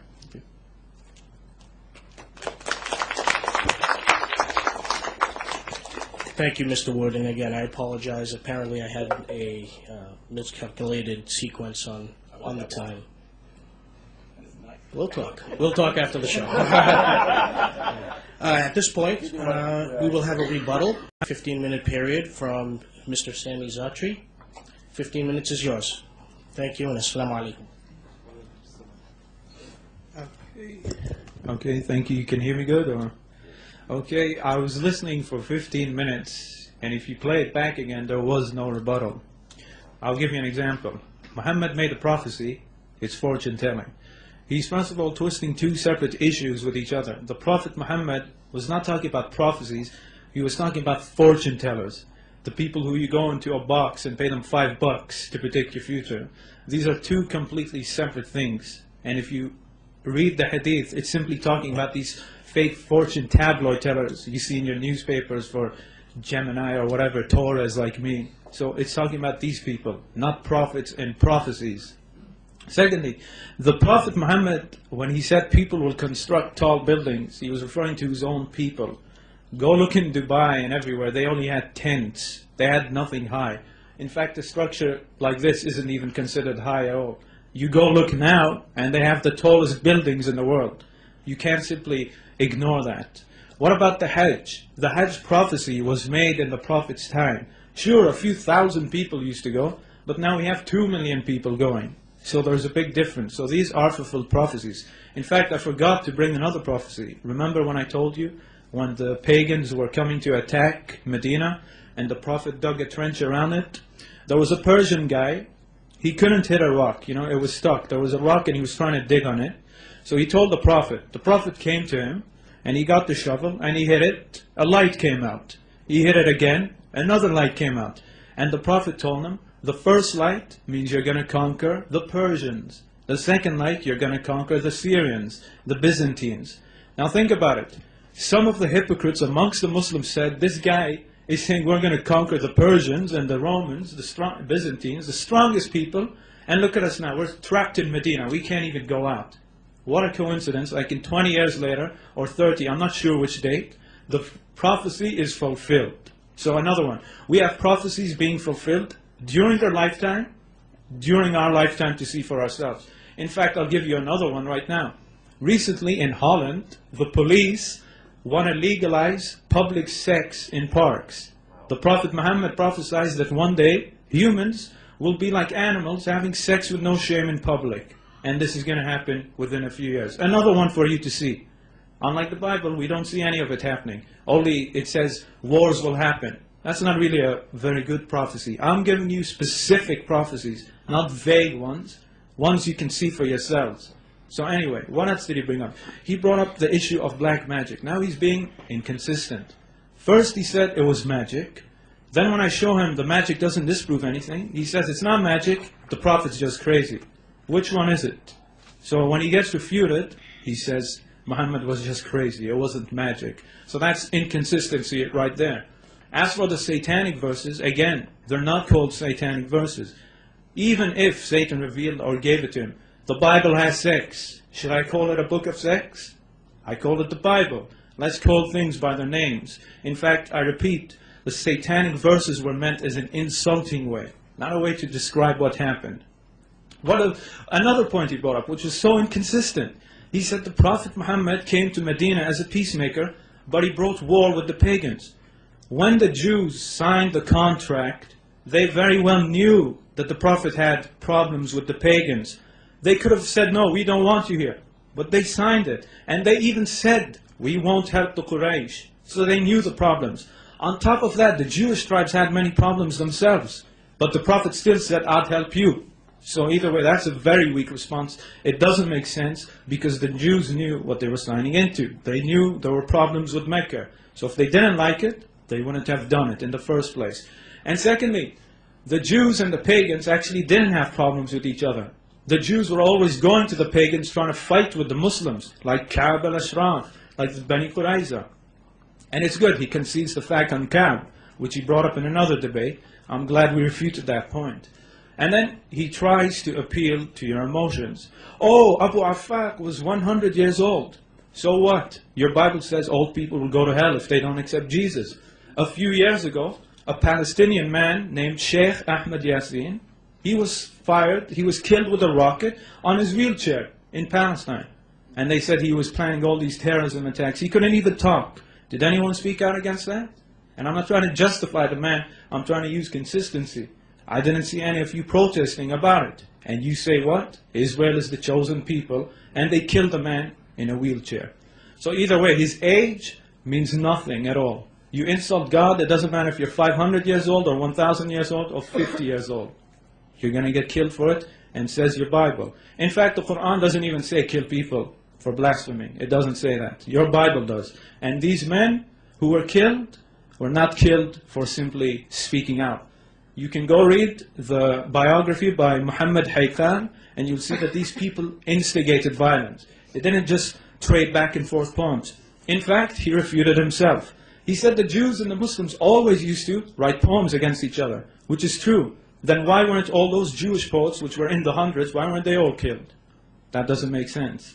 And then he's being inconsistent again. He says, when I bring up miracles of the Prophet, these came 200 years later. Wrong. You can find all of these in Ibn Ishaq's book, which you also called in your last book, in your last debate, the earliest source. I quoted you from Ibn Kathir about the eye, which he got from Ibn Ishaq.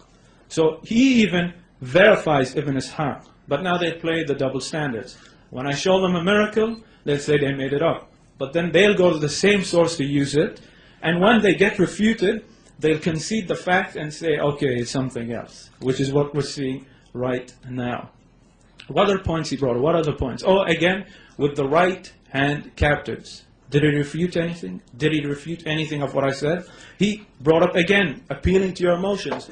What if she doesn't want to have sex with you? Well, you don't have sex.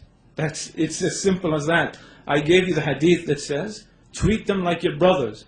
Do you rape your brother? Unless you're sick, you won't do that. So again, it says, don't rape them or anything. So if they don't have sex, you don't have to have sex. Where did anyone say you have to have sex with them? And then he brought up the other point. He brought up the hadith where the Prophet's companions saw a beautiful woman and they said, can we perform azl with you? Which is taking the penis out before the erect, or whatever, I can't say it here. But either way, the hadith doesn't say they performed it. They were just asking. The hadith doesn't go on to say they actually did it. They were just asking. So again, another assumption without the proof. What else did he? There's not many points really to refute. The prophecies, he didn't refute it. The miracles, he didn't refute it. In fact, he brought up another bad point.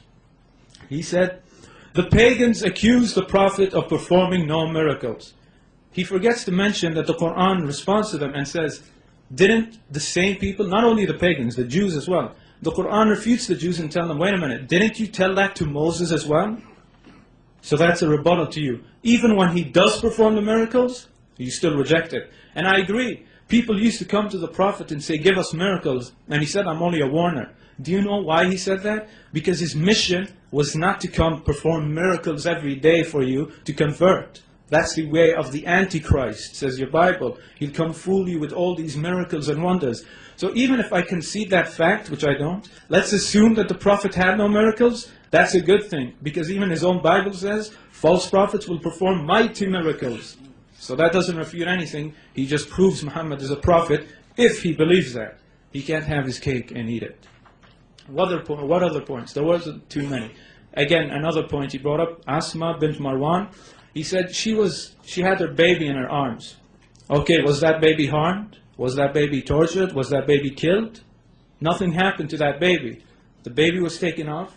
Maybe it seems a bit bad and too graphic, but at the end of the day, she was instigating violence, and that's the way it goes. We don't have to bring up the Bible for violence. And again, you have to be consistent. It's not two-quote fallacy.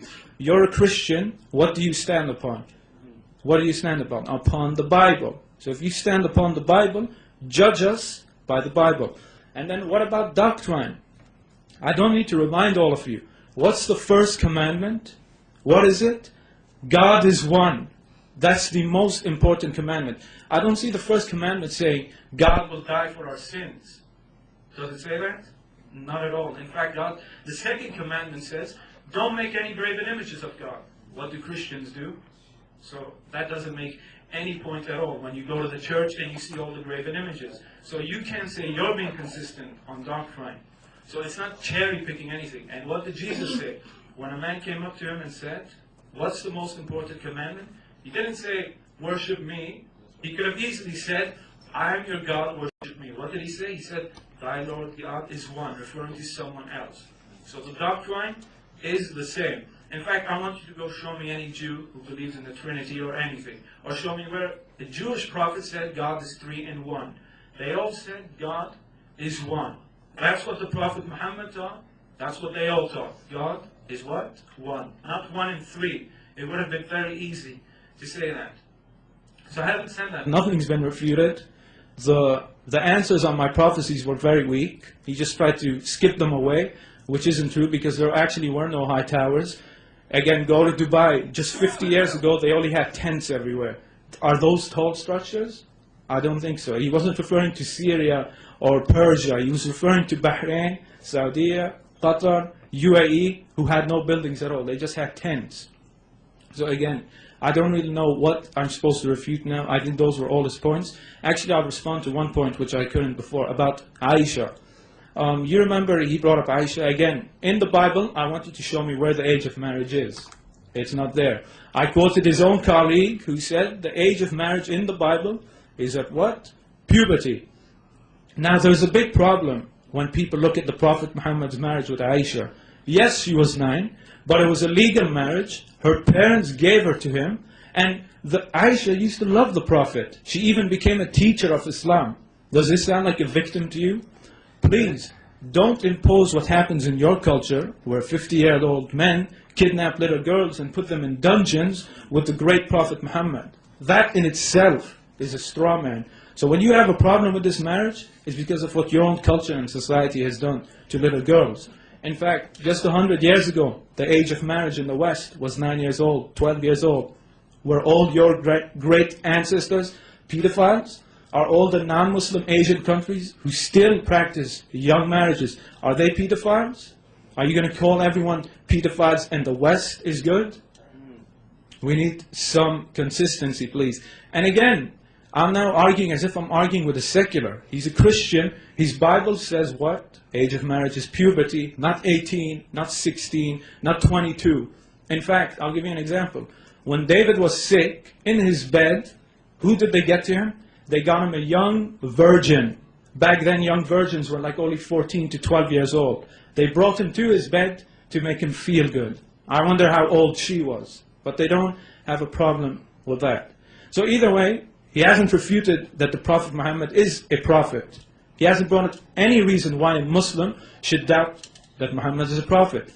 He tried to bring up character assassination. When I say character assassination, that's the typical way of how they attack the Prophet. Oh, he killed people. Yet when we look at who he killed, they were all criminals. Oh, he allowed people to have sex with their slaves. Consensual sex, not rape. What else? Oh, the satanic verses. The same verses that the angel came to reprove him of. Oh, the magic. The angels came to cure him of the magic. But he's just insane now. First they say magic, then they say he's crazy. What else? He had no miracles. The Quran doesn't say that. And we showed you the miracles. The Bible says, no prophet by his prophecies. We show you the prophecies. He says he's a fortune teller. So how do we know Jesus made true prophecies? We have to be consistent, please. So there's really not much to refute. The arguments today were very weak. They're the same arguments that have been being thrown against Muslims time and time again. As for the false prophecy, he claimed that a young boy came to the Prophet Muhammad, and the Prophet said, this boy, when he grows up, Judgment Day will come. Actually, he didn't say that, but let's assume he did say that. This hadith is from Sunan Abu Dawood, which has already been said as a false hadith. You know how we know that? Because the Prophet himself said, no man knows the last hour. So why would he go later and say it will happen then?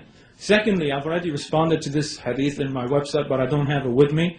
But if I was able to show it to you, the Prophet Muhammad was not saying that when this kid grows up, he's going to see Judgment Day. What he meant was, when this kid grows up, Judgment Day is coming closer. When my kid grows up, Judgment Day is going to be coming closer, etc., etc. It's in that context, not the specific time frame. And now he might say, well, that's a contradiction. I'll say, no, it's not a contradiction. You have to take the hadiths in context with the Quran. He said, no man knows the final hour. So when he says, when this child grows up, what you have to put it in the proper context, which is when every day that goes by, Judgment Day comes closer. And the last point, the prophecy about Dubai and Saudi Arabia, all the tall buildings, that's a minor sign for Judgment Day. It doesn't mean it's coming tomorrow, but it's a sign that it's coming, and my time is up.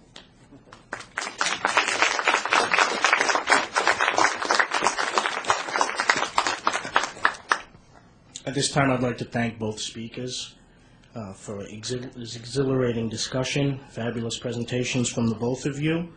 At this moment in the debate, we will go to the Crossfire section. This is where both candidates will crossfire each other for 3 minutes each, and we'll do that for 5 rounds. And I believe, Mr. Wood, you will be setting off the crossfire. Thank you.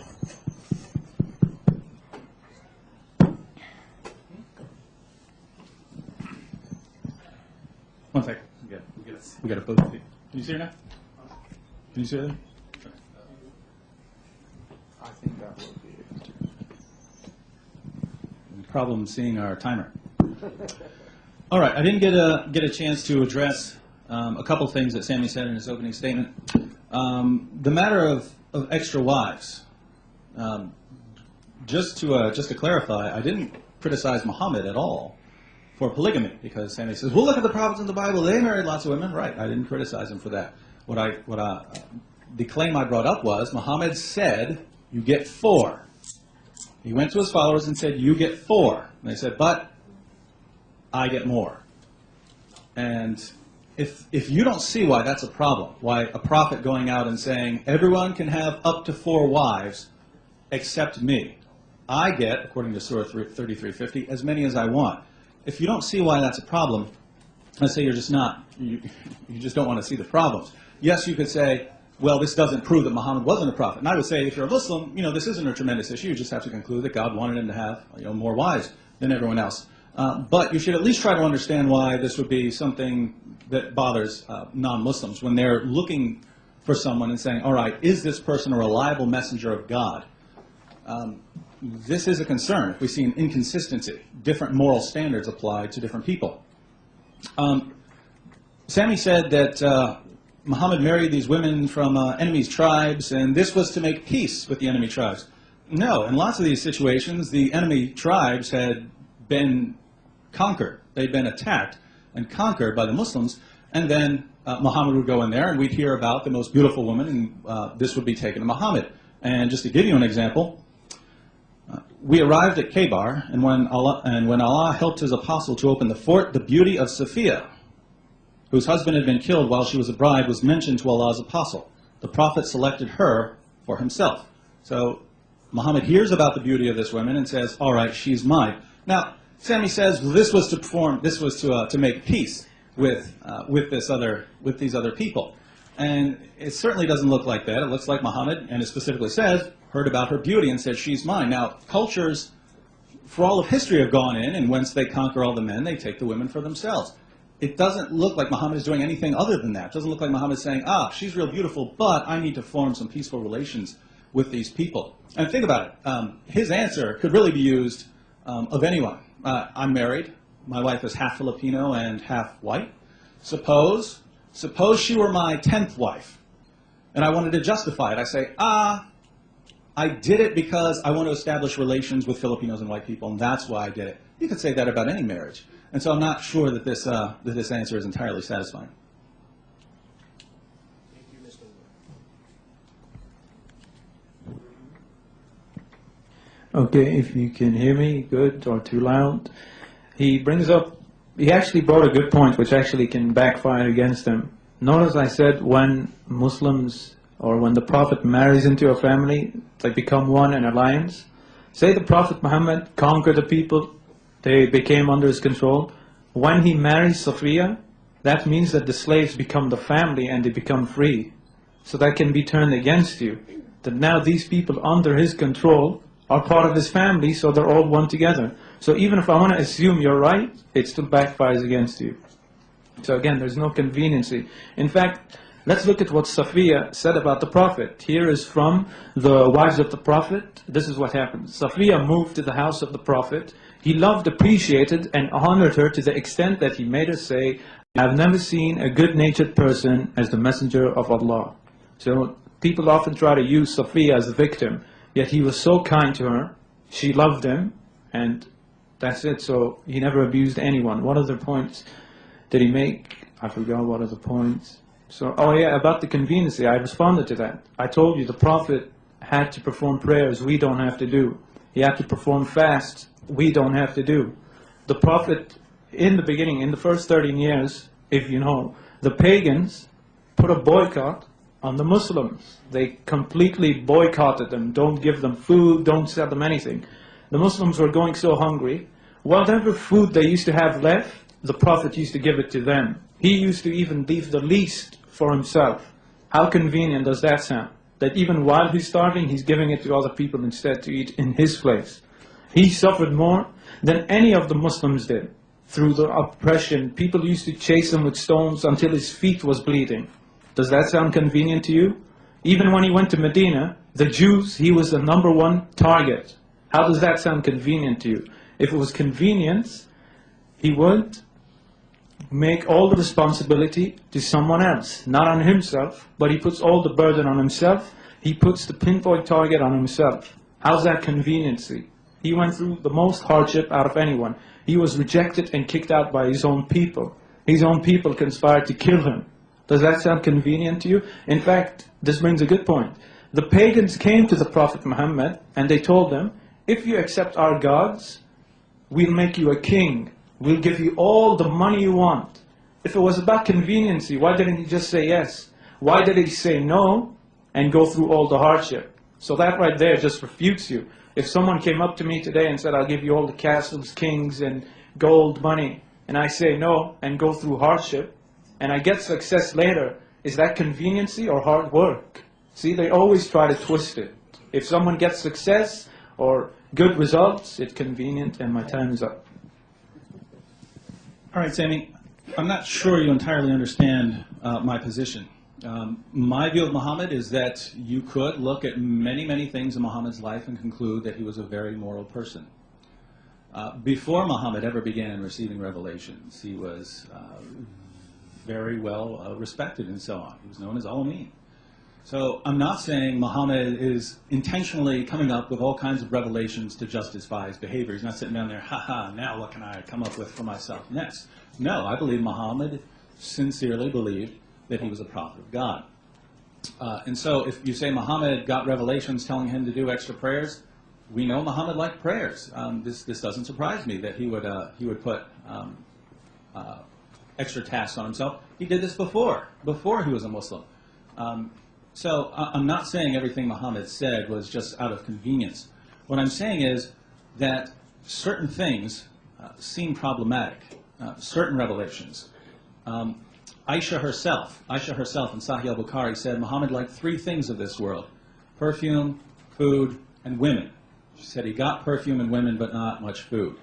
So this is Aisha herself saying Muhammad liked women, and so I'm not criticizing him for that. I like women. So what I'm saying, all I'm saying is that we know Aisha said Muhammad liked women. The text we have, al-Bukhari and so on, say Muhammad went in, they conquered these people, he heard that a woman was exceptionally beautiful. You look at all this and say, no, Muhammad was just concerned for Islam, he was just concerned about bringing peace to the people, and that's not what I see. That's not what I see in these sources. And so that looks like a revelation of convenience. And if he wanted to establish peace with these people, that was very easy. Give this woman to some other Muslim who needed a wife. Muhammad didn't. He had several already. And so this looks like a revelation of convenience. And think about Zayd. Think about the issue of Zayd. The Quran, according to the Quran, Muhammad had to marry. Muhammad had to marry Zainab in order, and here's the justification of the Quran, in order that people may know that there's no problem marrying the divorced wives of your adopted sons. Think about that. The Quran gives, Muhammad, you've got to go out and marry this woman. Why? Because people have to learn that it's okay to marry the divorced wives of your adopted sons. Well, who struggles with that problem? What's the emergency? I don't know anyone who's ever struggled with that problem. And so Muhammad gets this revelation, Muhammad, you've got to marry this woman, which, as we saw in the sources, he was attracted to. And so Muhammad's attracted to this woman. She's one of the most beautiful women around. Muhammad wants to marry her, and then he gets a revelation saying, you've got to do it, but Muhammad, it's really for the people so that they can know that it's okay to marry the divorced wives of their adopted sons. I do want to move on to other topics, so I don't want to keep talking about the wives and the women and so on. I'll just point out here that this looks awfully suspicious. Right. Okay, just because it looks suspicious or you think it's suspicious doesn't mean there's something bad. Again, that's your assumption that because he is a false prophet, you see everything he does is supposedly to convene himself or conveniency. I already showed you before, he could have gotten all the wives he wanted to in Mecca. Why did he say no? So if it's about conveniency, he would have done it there. So I don't get the conveniency point. It doesn't work at all. There were so many points in his life which were very inconvenient for him, and he had the chance to get all the convenience that he wanted to with the pagans. He said no. But then when good things happen to him, when he marries a beautiful lady, they always try to twist something normal and say, oh, look how convenient that is. That's not a real argument. You have to prove what you're saying, not assume, oh, he's doing everything for his convenience. Secondly, we as Muslims anyway, we believe prophets get extra things. If you read the Quran, what about the Prophet Solomon? We believe that he got his own kingdom, that no other man on this planet will ever get the same exact kingdom. In fact, his kingdom was involved with men and jinn. That's how gifted his kingdom was. And if you read the hadiths, there was one point in the Prophet's lifetime when he was praying and an evil jinn came to him trying to burn his face. The Prophet Muhammad caught the jinn, tied it up, but what did he do instead? He let the jinn go. Why? Because he said no man will ever have a kingdom or anything like Solomon did. Now of course the Christian will argue saying he made that up. But then we're never going to get to any point. They'll say everything we bring up, they say he makes up. And then they ask for proof, and then when we bring the proof, they say it's made up. Just like he quoted the pagans and the Jews. Show us the miracles. We show you the miracles, you still don't believe it, until an angel comes down in front of you. But even if an angel comes down in front of you, you say it's Satan in disguise. So, I don't know how we're ever going to prove anything in this case, but we've proven our case, but you have to prove your case, not assume this and that. I've showed you crystal clearly that there is no such thing as the Prophet getting convenience. If he wanted to, he could have done it in Mecca. Why does he have to wait all the time, 13 years later, 15 years later, get abused, go poor, everything? That doesn't make any sense at all. If he wanted the conveniency, he'd get it before, not after. So that doesn't make sense. You can argue that you're not saying he always wanted conveniency, etc., but that doesn't make any sense because you're arguing about woman. He could have gotten all the woman he wanted in Mecca. Why didn't he do it then? So I'm sorry, there is no such thing as him getting married for all this conveniency, etc. And secondly, he actually did bring peace to the Arabian Peninsula. Before he came, they were all fighting with each other. But after, there was all peace. They were all united. When he went to Mecca, he didn't even kill them all. And my time is up. All right, I do want to move on from the issue of women because lots of other things to discuss. But as far as your points, you said that Muhammad could have had more in Mecca, but he didn't. Well, when he was in Mecca, he was married to Khadija. She was rich, and she was the one who invited Muhammad. It didn't seem like she'd be all too thrilled about Muhammad going out and marrying a bunch of women when she's footing the bills. As far as after he became a Muslim and Khadija died, well, even then, Muhammad wasn't very popular in Mecca. And so later on, what we see is Muhammad marrying more and more women. I understand that this isn't a tremendous issue for those of you who are Muslims. I'm trying to give you the perspective of someone who's saying, how can I know that someone else is a prophet? If I go in there and I see any hint of, here's the rule for you, but me, I get extra things. He says, well, Solomon gets extra things and so on. I have no problem with God blessing his servants with things or material possessions. What I do have a problem with is moral inconsistency. There's one rule that applies to everyone else, and then there's this other rule that applies to me. All I'm saying, I'm not saying that refutes Muhammad. I'm just saying that looks suspicious. And when we combine it with all the other issues, this turns out to be a problem. And same thing with the issue of Zainab. Now, moving on to another topic, the revelations that Muhammad received. I pointed out in my opening statement that lots of these tales we can find in earlier sources. And you brought up the point that, well, James said that the Bible hadn't been translated into Arabic and so on. True, but that's why these tales were passed on orally.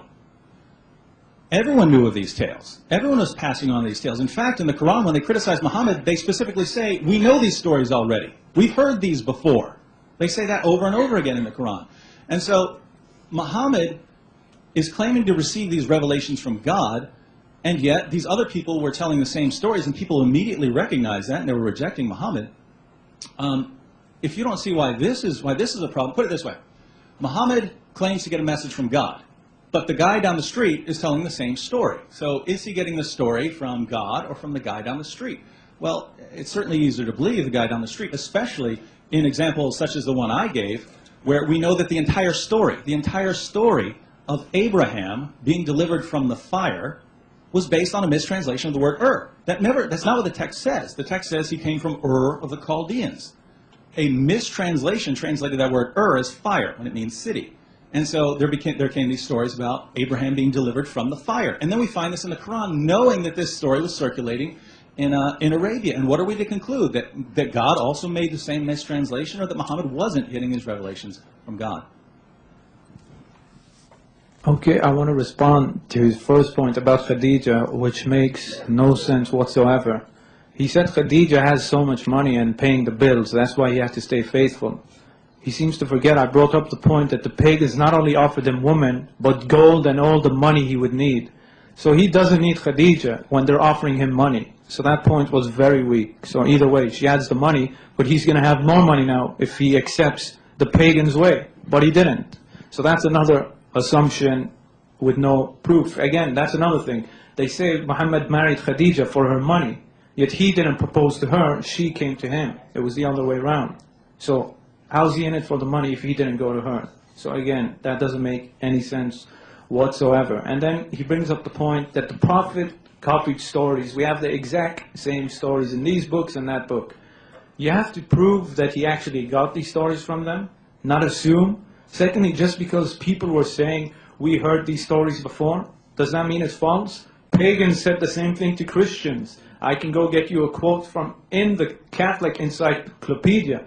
The pagans used to tell the Christians, we have all of these things already. So what are you telling us? So that's an inconsistent answer. It's not the two-quote fallacy. I want consistency. Just because you might see something similar doesn't mean you copied it. Secondly, if you go read the Gnostics, all these books which they claim are the exact same stories, when you read the stories, they're actually not the same at all. In fact, what we can say is that these stories have some truth in them, but they're so corrupted that they mix everything up, and what the Quran has is the restoration of the true events. So again, you have to prove he got these old stories, and number two, even if you do, which you can't, they're not even the same stories. If you go read the books which he's talking about with these stories, they don't match up to anything. So, and again, they say the same thing about your faith. So we need consistency. If you have a problem with that, then you should have a problem with your own faith. But now you're going to say, no, that's different. How is it different? If the Prophet Muhammad is false on this, therefore your Bible is false. And again, that's not the two-quote fallacy, because I want to make sure I keep saying that in case they say I'm just trying to answer by attacking them. Remember, they're Christians. They judge the Prophet Muhammad by what? By the Bible, by the same standards of the Bible. So if we find the same arguments against the Bible, which can be thrown against it, it should be applied to them. They can't use double standards. So either way, we can throw it back more forcefully against you. Would you accept your Bible is false now because many people had similar beliefs as you? The pagans said you have the same beliefs as us? You're going to say no. and I'm going to say no to your argument, so therefore we're at a stalemate, and you don't disprove anything, while my prophecies, miracles, and doctrine still stand. So you see, this is a weak argument which goes nowhere, and my time is up. All right, just to clarify the comment about Khadijah, I didn't say Muhammad married her for money. And if you ask for my opinion, I think that was a great marriage, a very happy marriage, and I have no objections to it. The only point I was making was Khadijah wouldn't have been happy with Muhammad going around marrying extra wives, and she did have some authority there. Now, as far as getting the sources, I'm trying to get everyone to understand why someone who's not a Muslim would see this as a problem. Let's suppose I claim to be a prophet, and I say, in order to prove that I'm a prophet, I'm going to write a history of humanity that I'm getting from God. Now, let's suppose that I start writing my history. I'm writing the history of the Roman Empire, and we get to the Roman Emperor Commodus, and I talk about Commodus, and I say, then Commodus entered the ring with Maximus. And Maximus said, I'm Maximus, father to a murdered son, husband to a murdered wife, and I will have my revenge in this life or the next. And then I get to my history of Scotland that I'm getting from God. And I say, and then William Wallace said unto them, people don't follow titles, they follow courage. I'm going to pick a fight. Well, one of my followers who believe that I'm a prophet, could say, prove that he's not getting this. Prove that he's not getting this from God. And someone who's not one of my followers would say, wait a minute, he got that from the movie Gladiator, and he got the other one from the movie Braveheart. This is obvious. This is obvious that he got it. That he got these. This is where he gathered these stories. And one of my followers would say, no, it's possible. It's possible that Braveheart got it right. That that's what actually happened. And it's possible that Gladiator got it right on those details, that those were based on earlier traditions and that they got it right, and that's why there's this correspondence. Now, you could believe that, but a person would obviously say, wait a minute, when we go to stories before Braveheart, we never find any of these details. We only start finding these details that correspond with your revelations, David. We only find these details when the movies start, and these are a long time after the events themselves. And we know that you've seen Gladiator, you've seen Braveheart. What's going on here, David? And, you could never convince someone. But now we turn to Islam. We don't have any records of these tales that we find in the Quran before these sources which come from the 2nd and the 3rd and the 4th and the 5th century. And when we go to the earliest sources, they're nowhere to be found. Stories about Jesus talking right after he's born. Stories that we know. For instance, the example of Abraham, we know for a fact where this story came from. It's based on a mistranslation, and it's in the Quran. So I don't see how anyone could look at this and not see, all right, this is a problem for Islam. Okay, back to Khadija again. You say she would have been offended. If it's convenience, why should he even care if she's offended? He's still going to get more women and more money. Why should he care about her? So another point, his wives in Medina could get angry as well. So now all of a sudden the different tone, you say that's convenience, I don't know. And anyway, you seem to forget that his wives were given the permission to get divorced, etc., etc. So either way, there's no convenience at all. And again, he brings up the same point. I have to respond again. If you read the stories he's bringing up, one of the Gnostics says that Jesus killed someone. He used to go do lots of bad things. He was disrespectful to his parents. Where is that in the Quran? If they said these exact same oral traditions, then why is half of it, not half of it, 99% of it missing? Why are the stories so completely different than each other? In the Quran it says, I respect my mother. In the book he claims, which is exactly the same, Jesus is some disrespectful crazy kid, like Dennis the Menace, something like that. So either way, the stories are completely different. And again, I even responded to the point. The fact that they do have some similarities actually proves that there were some basis to this story. But they got so corrupted that they kept changing it till the Quran had to come and give the accurate version, which your own Bible and the Gnostics got completely wrong with each other. So again, that doesn't disprove anything. So I don't know what exactly I have to respond to, because you're bringing up the same point which doesn't disprove anything. And again, I told you all, we can do the same thing with the Bible. We can say we know where they got these stories from the ancient Egyptians, from the Greeks. Like when a Christian says God is half man, or he's divine in flesh, dual personalities, divine man. Pagans already had that way before Jesus ever appeared. So we need to have some strong, consistent arguments, not arguments that can backfire each time we use them. I want you to throw me an argument that I can't throw back at you. And the reason why I keep throwing back at them is because I'm not debating an atheist. I'm debating a person who has a foundation and a criteria. If he's not judging me by his own criteria, he's being inconsistent. And as James White says, inconsistency is a sign of a failed argument. So I want some consistency. So bring an argument that doesn't fall apart upon itself. Something that I can't throw back at you. So there's really nothing else. You want to keep bringing up the stories are similar. Maybe they are a bit similar, but are they the same? If they were orally translating the same exact stories, then why is half of it missing in the Quran? And you say there was a mistranslation. Couldn't they easily correct the translation once in a while? How did a mistranslation continue? And my time is up. All right. You appealed to the Gnostic texts, and you said, well, if Muhammad is drawing on all these other sources, why doesn't he have all of them? Well, I mean, if you were going to put all of the Gnostic Gospels and all these other sources together, your Quran would be bigger than the Encyclopedia Britannica. Think about that response. I'm saying, look, here's a story in the Quran. Let's say it's a story about Jesus giving life to clay birds, or various details about the life of Mary. People who just read the Bible will notice these aren't in the Bible. And so, hey, this is new. This looks new in the Quran. And then we trace these things back and we say, all right, where does this come from? And you find out it doesn't come from anything historical. It comes from sources from the 2nd, 3rd, 4th, 5th century.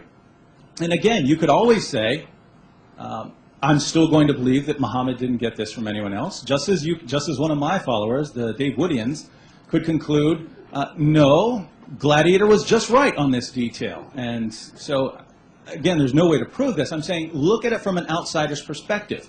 We find all these we find all these stories in the Quran, and we know that the people around Muhammad at the time were telling the same stories, and that the stories were not historical. Sami says, but there are differences in the stories. Great, so if I change a detail in the movie Braveheart, then that somehow proves that both stories are authentic? He said that. He said the fact that there are differences shows it goes back to a historical core. Again, this isn't something I would say disproves Islam, but from the perspective of someone coming to Islam from the outside and saying, is this the message of God? This is a problem, especially with the issue of Abraham. Sami, I don't think you understood the issue.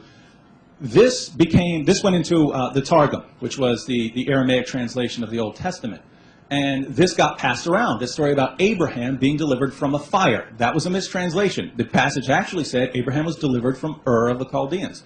So the mistranslation said Abraham's delivered from a fire. So then this story gets passed on. Everyone's going through with this story about Abraham being delivered from the fire.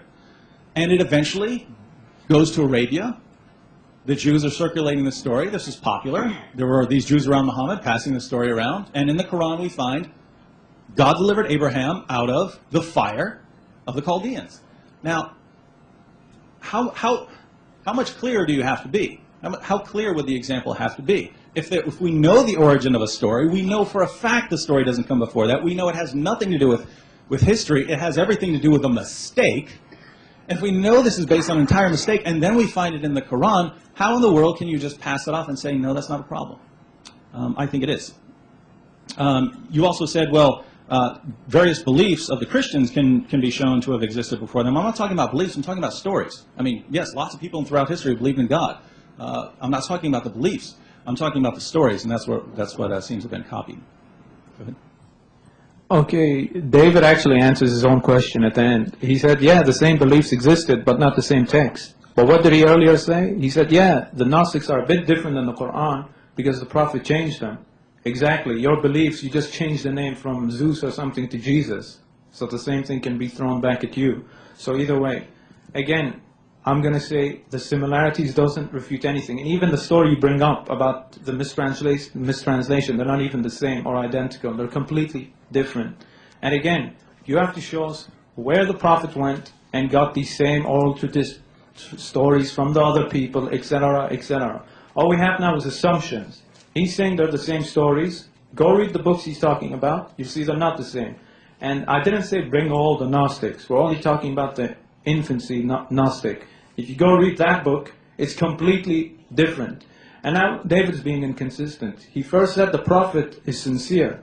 If the Prophet was sincere, why would he change stories? If someone's sincere, they don't change the story. They pass it along as it is. So why didn't he pass the story on as it is in the Gnostics? Why would he change it if he's sincere and if he believed he was a prophet? He would have kept the stories identical because he believes they were 100% true. He wouldn't have to change it.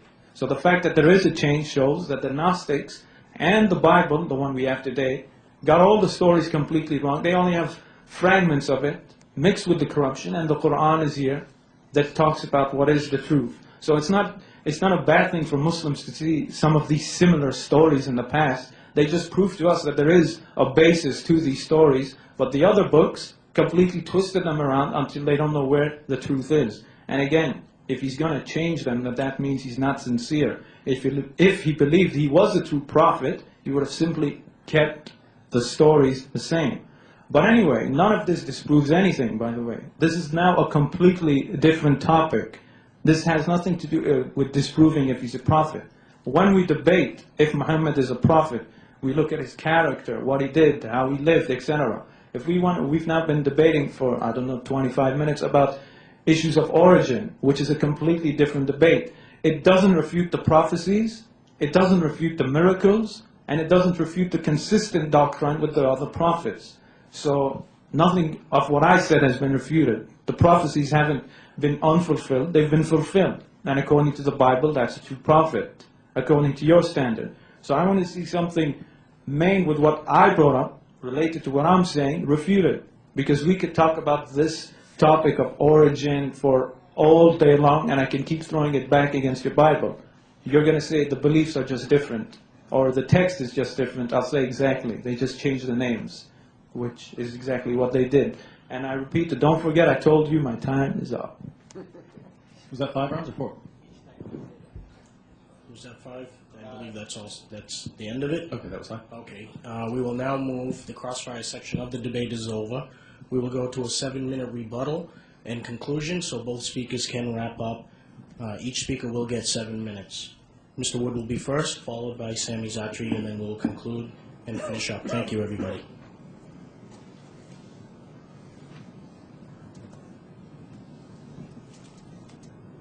All right, tonight Sami has argued that Muhammad was a prophet of God.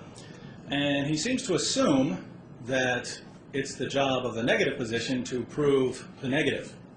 For instance, I would have to prove that Muhammad was not a prophet. Until then, we should assume that he was, based on some references saying Muhammad built large buildings. I mean, Muhammad predicted that people would be competing to build large buildings. I'm not sure that qualifies as proof that Muhammad was a prophet, and yet Sami still seems to think that that would be my job, to prove conclusively that Muhammad was not a prophet. That's not how it works. You're making thousands of people throughout history have claimed to be prophets. We have to be very careful about who we listen to. If we're not careful, we're going to end up with some bad information about God. We're going to end up not worshiping God in spirit and in truth. And so we have to be critical, especially when we see Muhammad coming along and having differences with previous revelations and so on. So we have to be careful here, and we ask, all right, how can we know that Muhammad is a prophet? And we saw all kinds of problems. First, there are historical problems. Muhammad said that Jesus wasn't killed and wasn't crucified, for instance. History shows that Jesus was killed and was crucified.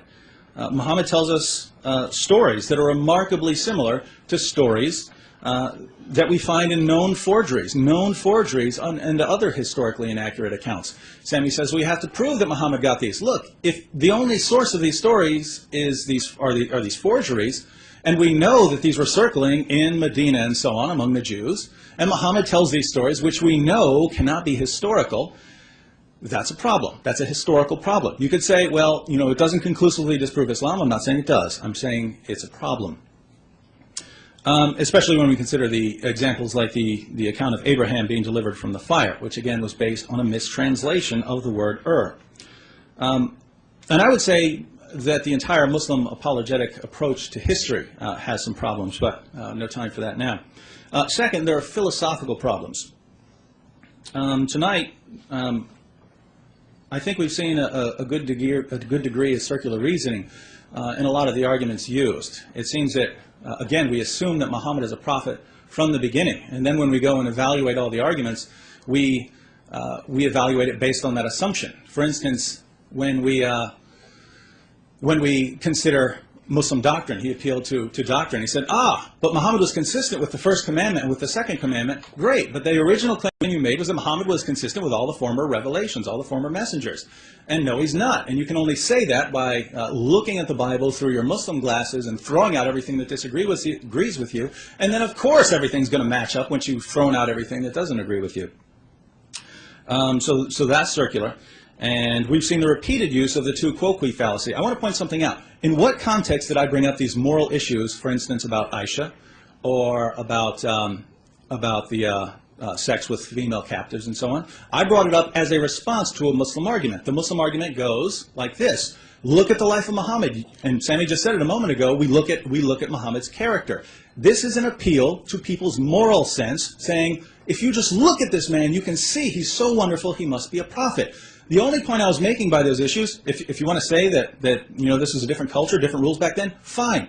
I'll grant that for now. All I'm saying is that particular argument fails because you're appealing to people's moral sense and people don't think these things are right anymore.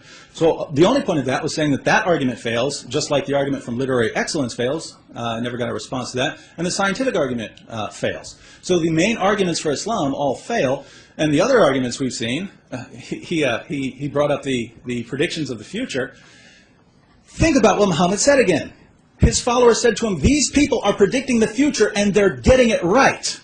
Is this evidence? Muhammad said, no, this is no evidence at all. They could have gotten that from a jinn. And Sami says, well, those were foretellers, those were fortune tellers, not prophets. They were still predicting the future and we're getting it right.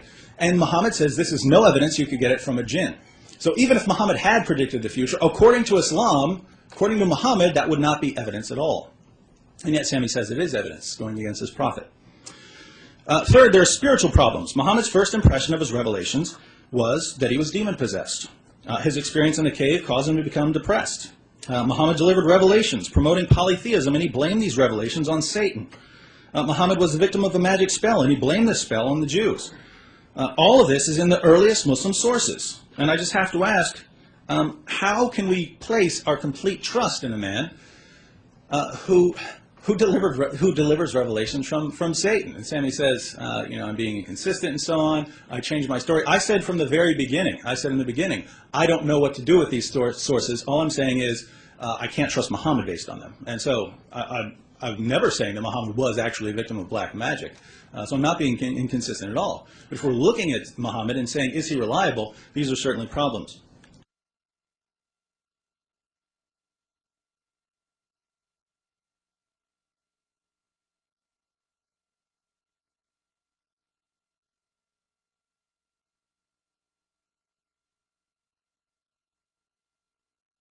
From the beginning. And then when we go and evaluate all the arguments, we evaluate it based on that assumption. For instance, when we consider Muslim doctrine, he appealed to doctrine. He said, but Muhammad was consistent with the first commandment and with the second commandment. Great, but the original claim you made was that Muhammad was consistent with all the former revelations, all the former messengers. And no, he's not. And you can only say that by looking at the Bible through your Muslim glasses and throwing out everything that agrees with you. And then, of course, everything's going to match up once you've thrown out everything that doesn't agree with you. So that's circular. And we've seen the repeated use of the tu quoque fallacy. I want to point something out. In what context did I bring up these moral issues, for instance, about Aisha or about the sex with female captives and so on. I brought it up as a response to a Muslim argument. The Muslim argument goes like this. Look at the life of Muhammad. And Sami just said it a moment ago. We look at Muhammad's character. This is an appeal to people's moral sense, saying, if you just look at this man, you can see he's so wonderful, he must be a prophet. The only point I was making by those issues, if you want to say that this was a different culture, different rules back then, fine. I'll grant that for now. All I'm saying is that particular argument fails because you're appealing to people's moral sense and people don't think these things are right anymore. So the only point of that was saying that argument fails, just like the argument from literary excellence fails. Never got a response to that. And the scientific argument fails. So the main arguments for Islam all fail. And the other arguments we've seen, he brought up the predictions of the future. Think about what Muhammad said again. His followers said to him, these people are predicting the future and they're getting it right. Is this evidence? Muhammad said, no, this is no evidence at all. They could have gotten that from a jinn. And Sami says, well, those were foretellers, those were fortune tellers, not prophets. They were still predicting the future and were getting it right. And Muhammad says, this is no evidence, you could get it from a jinn. So even if Muhammad had predicted the future, according to Islam, according to Muhammad, that would not be evidence at all. And yet Sami says it is evidence going against his prophet.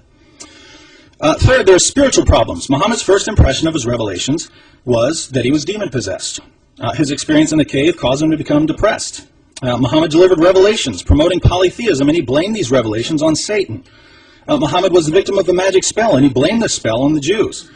All of this is in the earliest Muslim sources. And I just have to ask, how can we place our complete trust in a man who delivers revelations from Satan? And Sami says, I'm being inconsistent and so on. I changed my story. I said from the very beginning, I don't know what to do with these sources. All I'm saying is I can't trust Muhammad based on them. And so I'm never saying that Muhammad was actually a victim of black magic. So I'm not being inconsistent at all. But if we're looking at Muhammad and saying, is he reliable, these are certainly problems. So we've seen all these problems, and also we could say moral problems, moral consistency problems, and the issues I've raised. I didn't raise them as a critique of Islam. I raised them as a response to a particular argument, the argument for moral excellence. And by the way, I would reject that argument if a Christian came up and said, you know how we know that Christianity is true? Look at the various rulings in the Old Testament. I would say that's not going to work with anyone.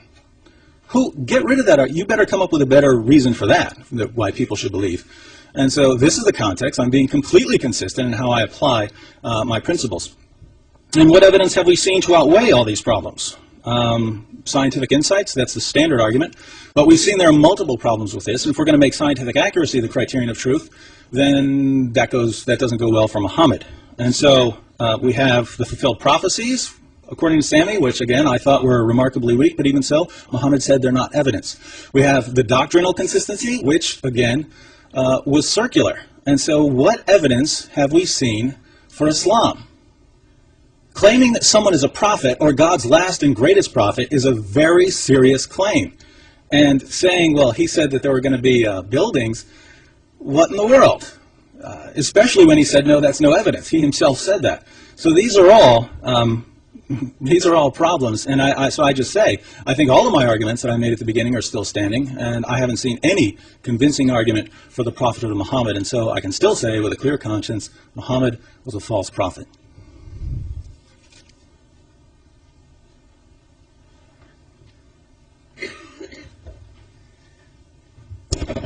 By the way, I forgot to respond to this point he brought up. He keeps bringing up the hadith of the fortune tellers.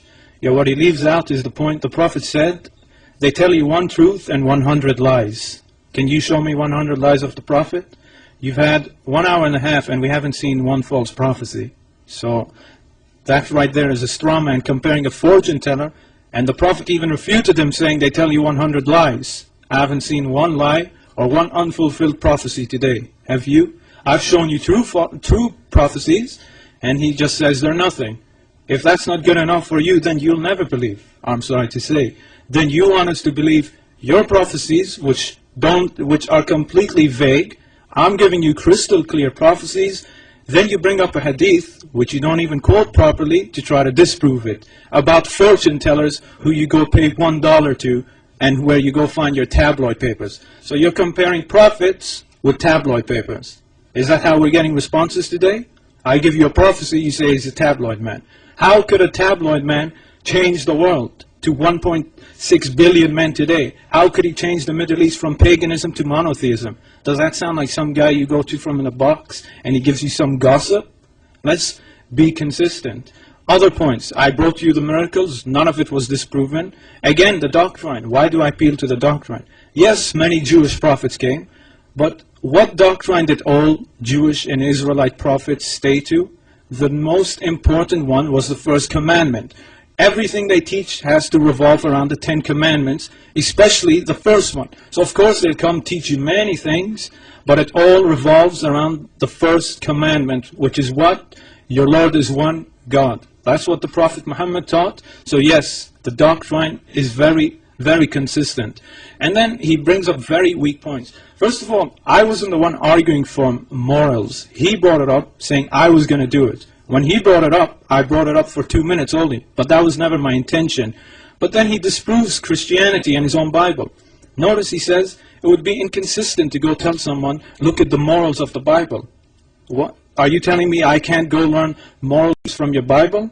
You just disproved your own Bible and why I should never become a Christian. Thank you. So I can confidently say, yes, the Quran has morals. You guys say it's immoral. Based on what? Based on secular law. So why are you Christians? So you just disproved you're a Christian. You just proved you follow secular law. He even said, by our standards today. Whose standards? Seculars? I'm not a secular. I put my faith in God's book. Just as your Bible says you should. So you're not even appealing to your own Bible. You want me to believe Muhammad is false and accept Jesus as the Christ, yet I can't take morals from your book. How does that work? So why should any of you tonight reject Muhammad and become a Christian? I want you to remember, I'm debating a Christian. His job is to convert us to Christianity, as Jesus says. And if we don't convert, Jesus says, wipe the dust off your feet, for their fate is worse than Sodom and Gomorrah. So anyway, he should be converting us. But he says we can't take morals from his Bible, something I agree with, but at least he said it now. So that proves us Muslims, when we say Islam is a better example than your faith, it proves we're not liars, since he confirmed it. So we saw the character assassinations of the Prophet. Each one failed. The Prophet never unjustly murdered anyone. Each one crumbled upon itself. He tried to say the Prophet married out of convenience. It doesn't make any sense. In Mecca, he could have been richer than anyone. He could have had 300 wives like David, but he didn't. So there is no convenience at all. Then he brought up the satanic verses, the black magic. Go watch this debate again. At the start of the debate, he said magic. Then he changed his mind and said, no, it's not magic. He's just crazy or something. He has mental problems. After I showed him, the angels came to cure him. So that's the way Christians like to work. They like to show you bad things, but then when you show angels coming to help him, they change their stance and say, I didn't mean magic, although he said magic. And so either way, nothing has been refuted. There is no reason why any of you should reject the Prophet Muhammad based on your Bible. If you're a secular, we can debate another day. And I'll show you why Islamic law is better than secular law.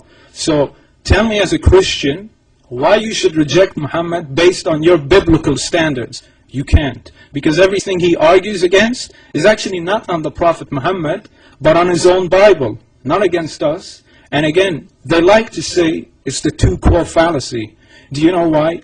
They want to get away with all the problems in their own book, and just they want to throw everything against us. But I'm not going to allow that inconsistency, because I'm debating a Christian, not an atheist.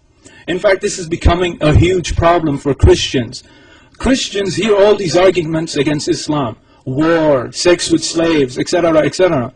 Then they read the Bible, and they see the same thing, and they're like, I thought we're against this. And they become atheists. And I can show you many of these Christians. I know a Christian who used to defend Christianity by his heart. He became an atheist overnight after he examined every argument thrown against Islam can be thrown back against Christianity more forceful. So his method today, the method he threw at Islam, actually makes Christians atheists, because they see we have nothing in the Bible. Everything we argue against is in our Bible. I don't have to do that. I'm proud of my book. I say morals come from it. I say there's nothing wrong with it, and I say there's no reason why you should reject it. You haven't given me one single reason to reject it. So I've shown you the prophecies, the doctrine, the miracles, everything. Did he refute anything? He brought up the hadith, fortune tellers, which say 100 lies and one truth. He didn't bring up a false prophecy. So we've proved today that Muhammad is a prophet. No proof was given that he wasn't a prophet. Nothing at all. In fact, what happened today, we proved that the Bible isn't the Word of God, because Christians say we can't get morals from the Bible. So thank you very much. I want you to go play it. He himself said it. I can't go up to a guy and tell him, look at the morals. It's inconsistent. Exactly. You can't use the Bible, but I can use my Quran, and I'm proud to use it. So you should all accept Muhammad as a prophet, and in fact, give me a good reason to become a Christian. In fact, he gave me none, because he said you can't judge by the Bible. So I'd like to thank all of you, and thank everyone who watches this on the internet later. So, good day.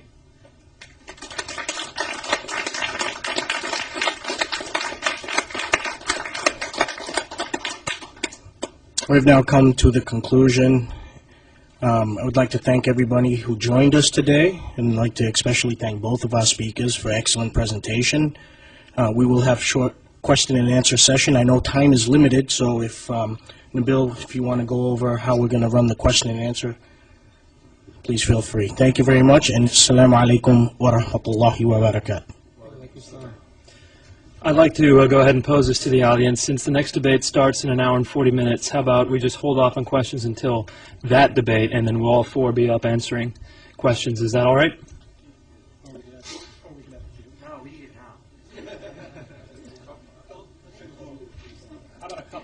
All right, we will answer questions until 5:30, so we'll have an hour and a half for dinner. So we will take a question if anyone wants to come up. And the question should be brief. The answers will take, since we don't have too much time, 1 minute from each side. You're going to moderate the Q&A? I'll moderate the Q&A. All right, I want to first thank Sami Zaatari. I mean, for a 20-year-old kid, I think he did a fantastic job, and you have a lot of potential, no question about it. But now, on this topic about is Muhammad a prophet, I need some clarification here. I believe Islamic Center of Peoria gave you guys a debater, as well as others, to debate this topic, but last night we saw the Christian apologists run away from that guy, and tonight... Is there a question? Yeah, this is for, you know, be patient. We don't have time. We have 10 minutes, and we have 10 people behind you. Tonight we're seeing David Wood debate a kid, a high school or a college kid. So my question for you is, can you see from a Muslim perspective how silly you look doing this? Sami is very popular. He hasn't done a public debate. David, I would ask you to refrain from answering that question. It wasn't a question, and now acts like that are going to exclude you from question and answer sessions in the future. I do want to say one thing. Nadir, I will debate on the Prophet of Muhammad. I'll debate anyone on the planet you can get. So I'm open. And I would also like to respond that David is also a college student. So, no, you're not responding. Next question, please.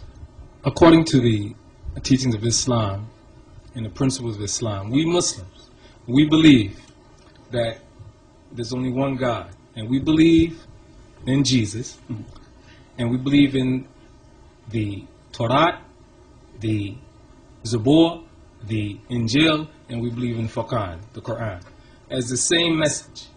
So, according to the book of St. Luke, chapter 24, verse 25, Jesus himself speaking, "O fools, and slow of heart, to believe all that the prophets have spoken." It says all that the prophets have spoken. And then the Quran comes right back and says, our same God says, "Make no distinctions between my messengers," meaning prophets.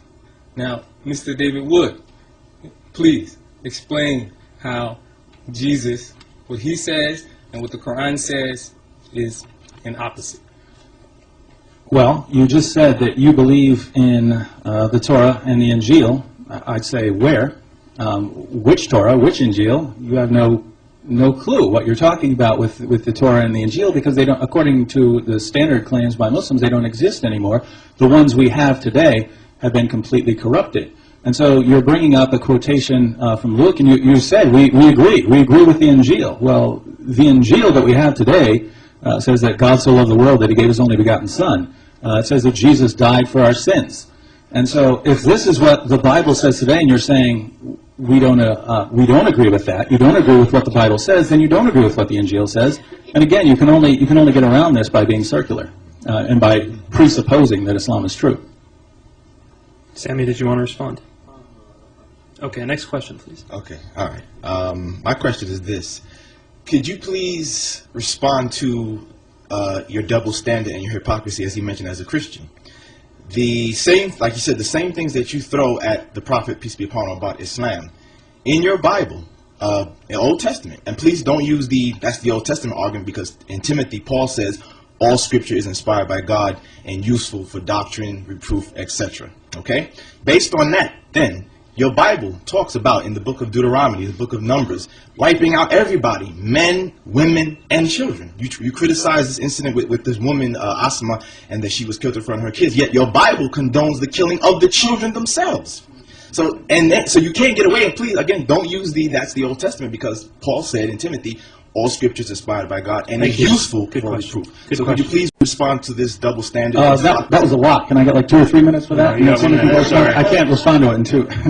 You got 1 minute. I'm sorry. Unless you want to give him your minute. But, Okay, so 1 minute could we each. have 2 and 1? 2 and 1? No, 1 minute each. 1 minute each. Come on, David.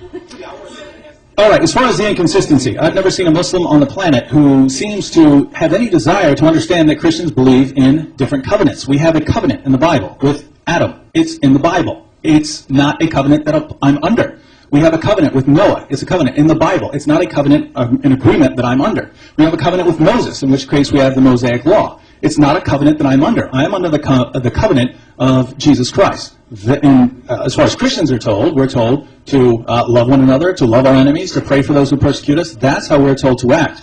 Now you want to say, well, don't bring up the fact that it's in the Old Testament.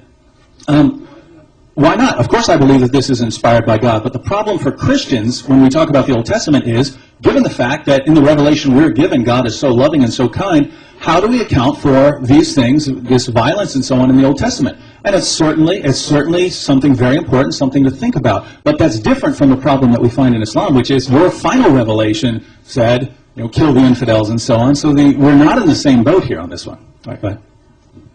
Okay, first of all, I challenge any Christian to show me where in the Bible it says don't kill women and children, New Testament included. He just said the Quran says kill the infidels, yet Muhammad on Abu Bakr used to say don't kill women and children. The Quran even says don't transgress the limits. So again, the Quran does not say just go kill infidels and everything like that. The Muslims even refute them. When we took over Mecca, the Prophet didn't slaughter all the pagans as he could have done. They were even fearful he was going to do it, but he didn't. Now, let's assume Christians don't have to follow the Old Testament anymore. Does that matter? It still happened, people. The Old Testament, as Christians believe, isn't fairy tales. It's exact history. It's like what the Nazis did, and then 2,000 years later they come with the doctrine of peace and love. Are you going to accept that and say, oh, we believe God did that before and he's all loving, now he's changed? You have to be consistent. If it's wrong then, it's wrong now. It can't be wrong before and then all of a sudden you come saying, love your neighbor and everything, and my time is up. Thank you. Next question. To preface my question, I'm a Bible-believing Christian. One thing I have is 100% absolute assurance of where I'm going to go. My question to you, sir, is the Quran states that Allah can mislead whoever he wishes to mislead in about 6 places, I believe. So my question to you, how do you know that you're not being misled? Or how does any Muslim know that they're not being misled? Okay, but did you never sin today? Are you a perfect man? No, sir. My sins are covered by the blood of Jesus Christ. Actually, your Bible says if you have one sin, you're going to hell, and you're worthy of death. So again, and he said, am I misled? No, I'm not misled. But anyway, what's wrong with misleading? Jesus told his disciples, I speak in parables, so the disbelievers won't understand, and so they won't have salvation.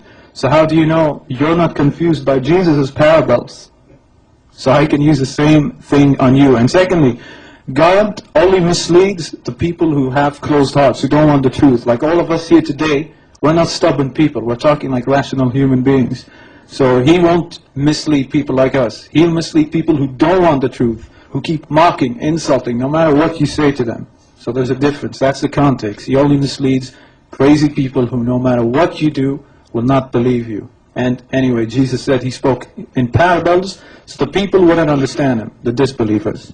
The parables weren't to mislead anyone. Let's just clarify that. But I think he brought up an interesting question because, well, Sami responded by saying God only misleads people who are bad and so on. Think about the crucifixion of Jesus. According to the most standard Muslim belief, Judas was actually crucified. God disguised Judas to make him look like Jesus. And so God tricked everyone into believing that Jesus was crucified when Jesus was never crucified. And that this deceived the Jews. Okay, so maybe Samuel would say, but these Jews were bad and wanted to be deceived. Fine. But keep following that. Keep following that through to the conclusion. Jesus had followers. Peter, John, James. These were the apostles. According to the Quran, these people were good Muslims. They eventually, we know, historically, came to believe that Jesus died on the cross. Where did they get that idea? Well, apparently God put on this big spectacle showing to everyone that Jesus died on the cross. So where did Christians, these good Christians who are good Muslims, get this idea? They got it from God, who tricked everyone. And so, yeah, we all, if the Quran's right, we're all at risk here. All right, we have time for one more question. I apologize. Okay, mine's a question of, I'm just not sure of what. I thought that the Muslims believed in the Quran. What are these other books and when were they written? I can't pronounce the names of them, so you've got there's more than a Quran, obviously, that you believe in. What are these books and when were they written? Just to clarify, are you talking about books like before, like the Torah, or are you talking about Sahih al-Bukhari and things like that? There you go. Okay, after. There's the Quran you spoke of as being the earliest. Well, okay, so there's other ones that were written later. What are they and when were they written is what I want to know. Technically, they weren't written later because they're already in existence through oral tradition. That's why Muslims have something called Isnad, a chain of narrators which kept passing down to people. Then one day they decided to compile it all into an authentic book. Okay. So people would know the truth from the falsehood. Like you see, with the Gospels, you don't have any chain of narrators. You don't know who said from where it came. For Hadiths, you have a whole line right to the main source, and they compiled it eventually into a book to make things simple. But these hadiths were already in existence in the time. They were just compiled later, and you have all the chain of narrators. But anyway, that's a different topic for hadith history and completely different. Yeah, I'll just say a few words just because he did criticize Christianity there, which is a bit off topic, so I'll go a bit off topic of the question. You criticize Christianity for not having this Isnad, and we have a source, we have a creed, an early Christian creed, which dates to within 5 years of Jesus' crucifixion. It says he was crucified, buried, and raised from the dead. We have an early creed that dates to within 5 years of the crucifixion. Your sources, such as Al-Bukhari, come 200 years later. And you'll consider, by the way, Isnad is just a little list of names. It says, I got it from him, got it from him, who got it from him, who got it from him. And you'll consider a source written 200 years later, as long as it contains a list of names, as more reliable than a source written within 5 years. And that's why I said that the entire Muslim approach to, the apologetic approach to history is flawed. All right, thank you very much. I have to ask this question. I request for this question. One more. Give him the. All right. It sounds like an emergency. But no. We can tonight after we can stay longer tonight. We can stay for as long as anyone wants to ask questions. Okay. Please. Hey, there is a kid here. There is a kid. You've got to give the kid a chance. Hold on. There's a kid right there. I asked first. Okay, there is a moderator in this debate, and I'm standing right here. Sorry. So this is my decision, and I have to make an executive decision. And I will allow one more question for you. If you could write down your question, we will answer it tonight. You've got to let the kid go. We will answer the question. These debates will be available for everyone to see. We have to let people out with enough time to. How about we're very, very quick with our answers? And David, I'm the moderator of this debate. It's a kid. I've never seen a kid ask a question in a debate. All right, go ahead. Okay. My question is this. If you say Jesus is a God, why God came 2007 years ago? Let's say if I believe he is a God, back then people were more innocent than today. we need to see my God today. Why he came 2007 years ago, why not 1 million years ago? Or why not before? So why he particularly chose those people to show them his face? Why not us? What did I do if he is a God? That means this God is a prejudiced? Good question, David.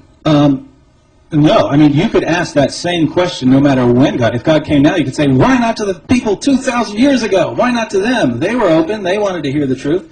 So you could ask that, of any time God appears. But think about it. God came 2,000 years ago. The Romans had built roads all over the empire so the message could spread. The Greek language had spread from Europe to India so that you could preach to anyone. And so God brought it then, and it's ultimately come down to us so that now you do have the truth. It's not like God has left you completely in the dark. God has given you his revelation, and if you examine it, I think you'll find that Jesus did rise from the dead, and he did claim to be divine. And so this is all. God has given you all of this. God hasn't left you in the dark. God has given you everything you need to come to know him. But that's just you saying, how do I know? Oh, well, we'll come to the debates tomorrow. We're going to talk about that. And later tonight, they're going to talk about the case for Islam versus the case for Christianity. Yeah, this debate wasn't about Christianity at all. This was about Islam. Okay, I felt really heartless after I told him I couldn't. You looked heartless, so too. He's going to ask a question. David Wood, why did you choose to speak so much about women? In my opening statement, I didn't, but just the way it came out, that's just the way it happened. As far as women are concerned, I think this is an important criticism. I think the spiritual issues are important. I think the moral issues, in general, all the different moral issues, I think they're all important. But again, I use them to respond to a Muslim argument that's based on the character of Muhammad. And by the way, I never said that we can't get morality from the Bible. I'm just saying, as far as basing an argument, you have to be. I'm a philosopher. All I do is examine arguments all day. I examine premises. And if you're appealing to people's moral sense, in an argument, you have to have an argument that's going to work. And that argument would not work for Islam, and it wouldn't work if you argued on certain passages from the Old Testament, it wouldn't work either. And so I would reject both. Sorry, I went off topic, but I thought I had to say that. Okay. Sammy? I disagree with him. You can go to the Quran and just say the morals are there and argue on it. You can do that with the Bible. And anyway, that's a good point by the kid.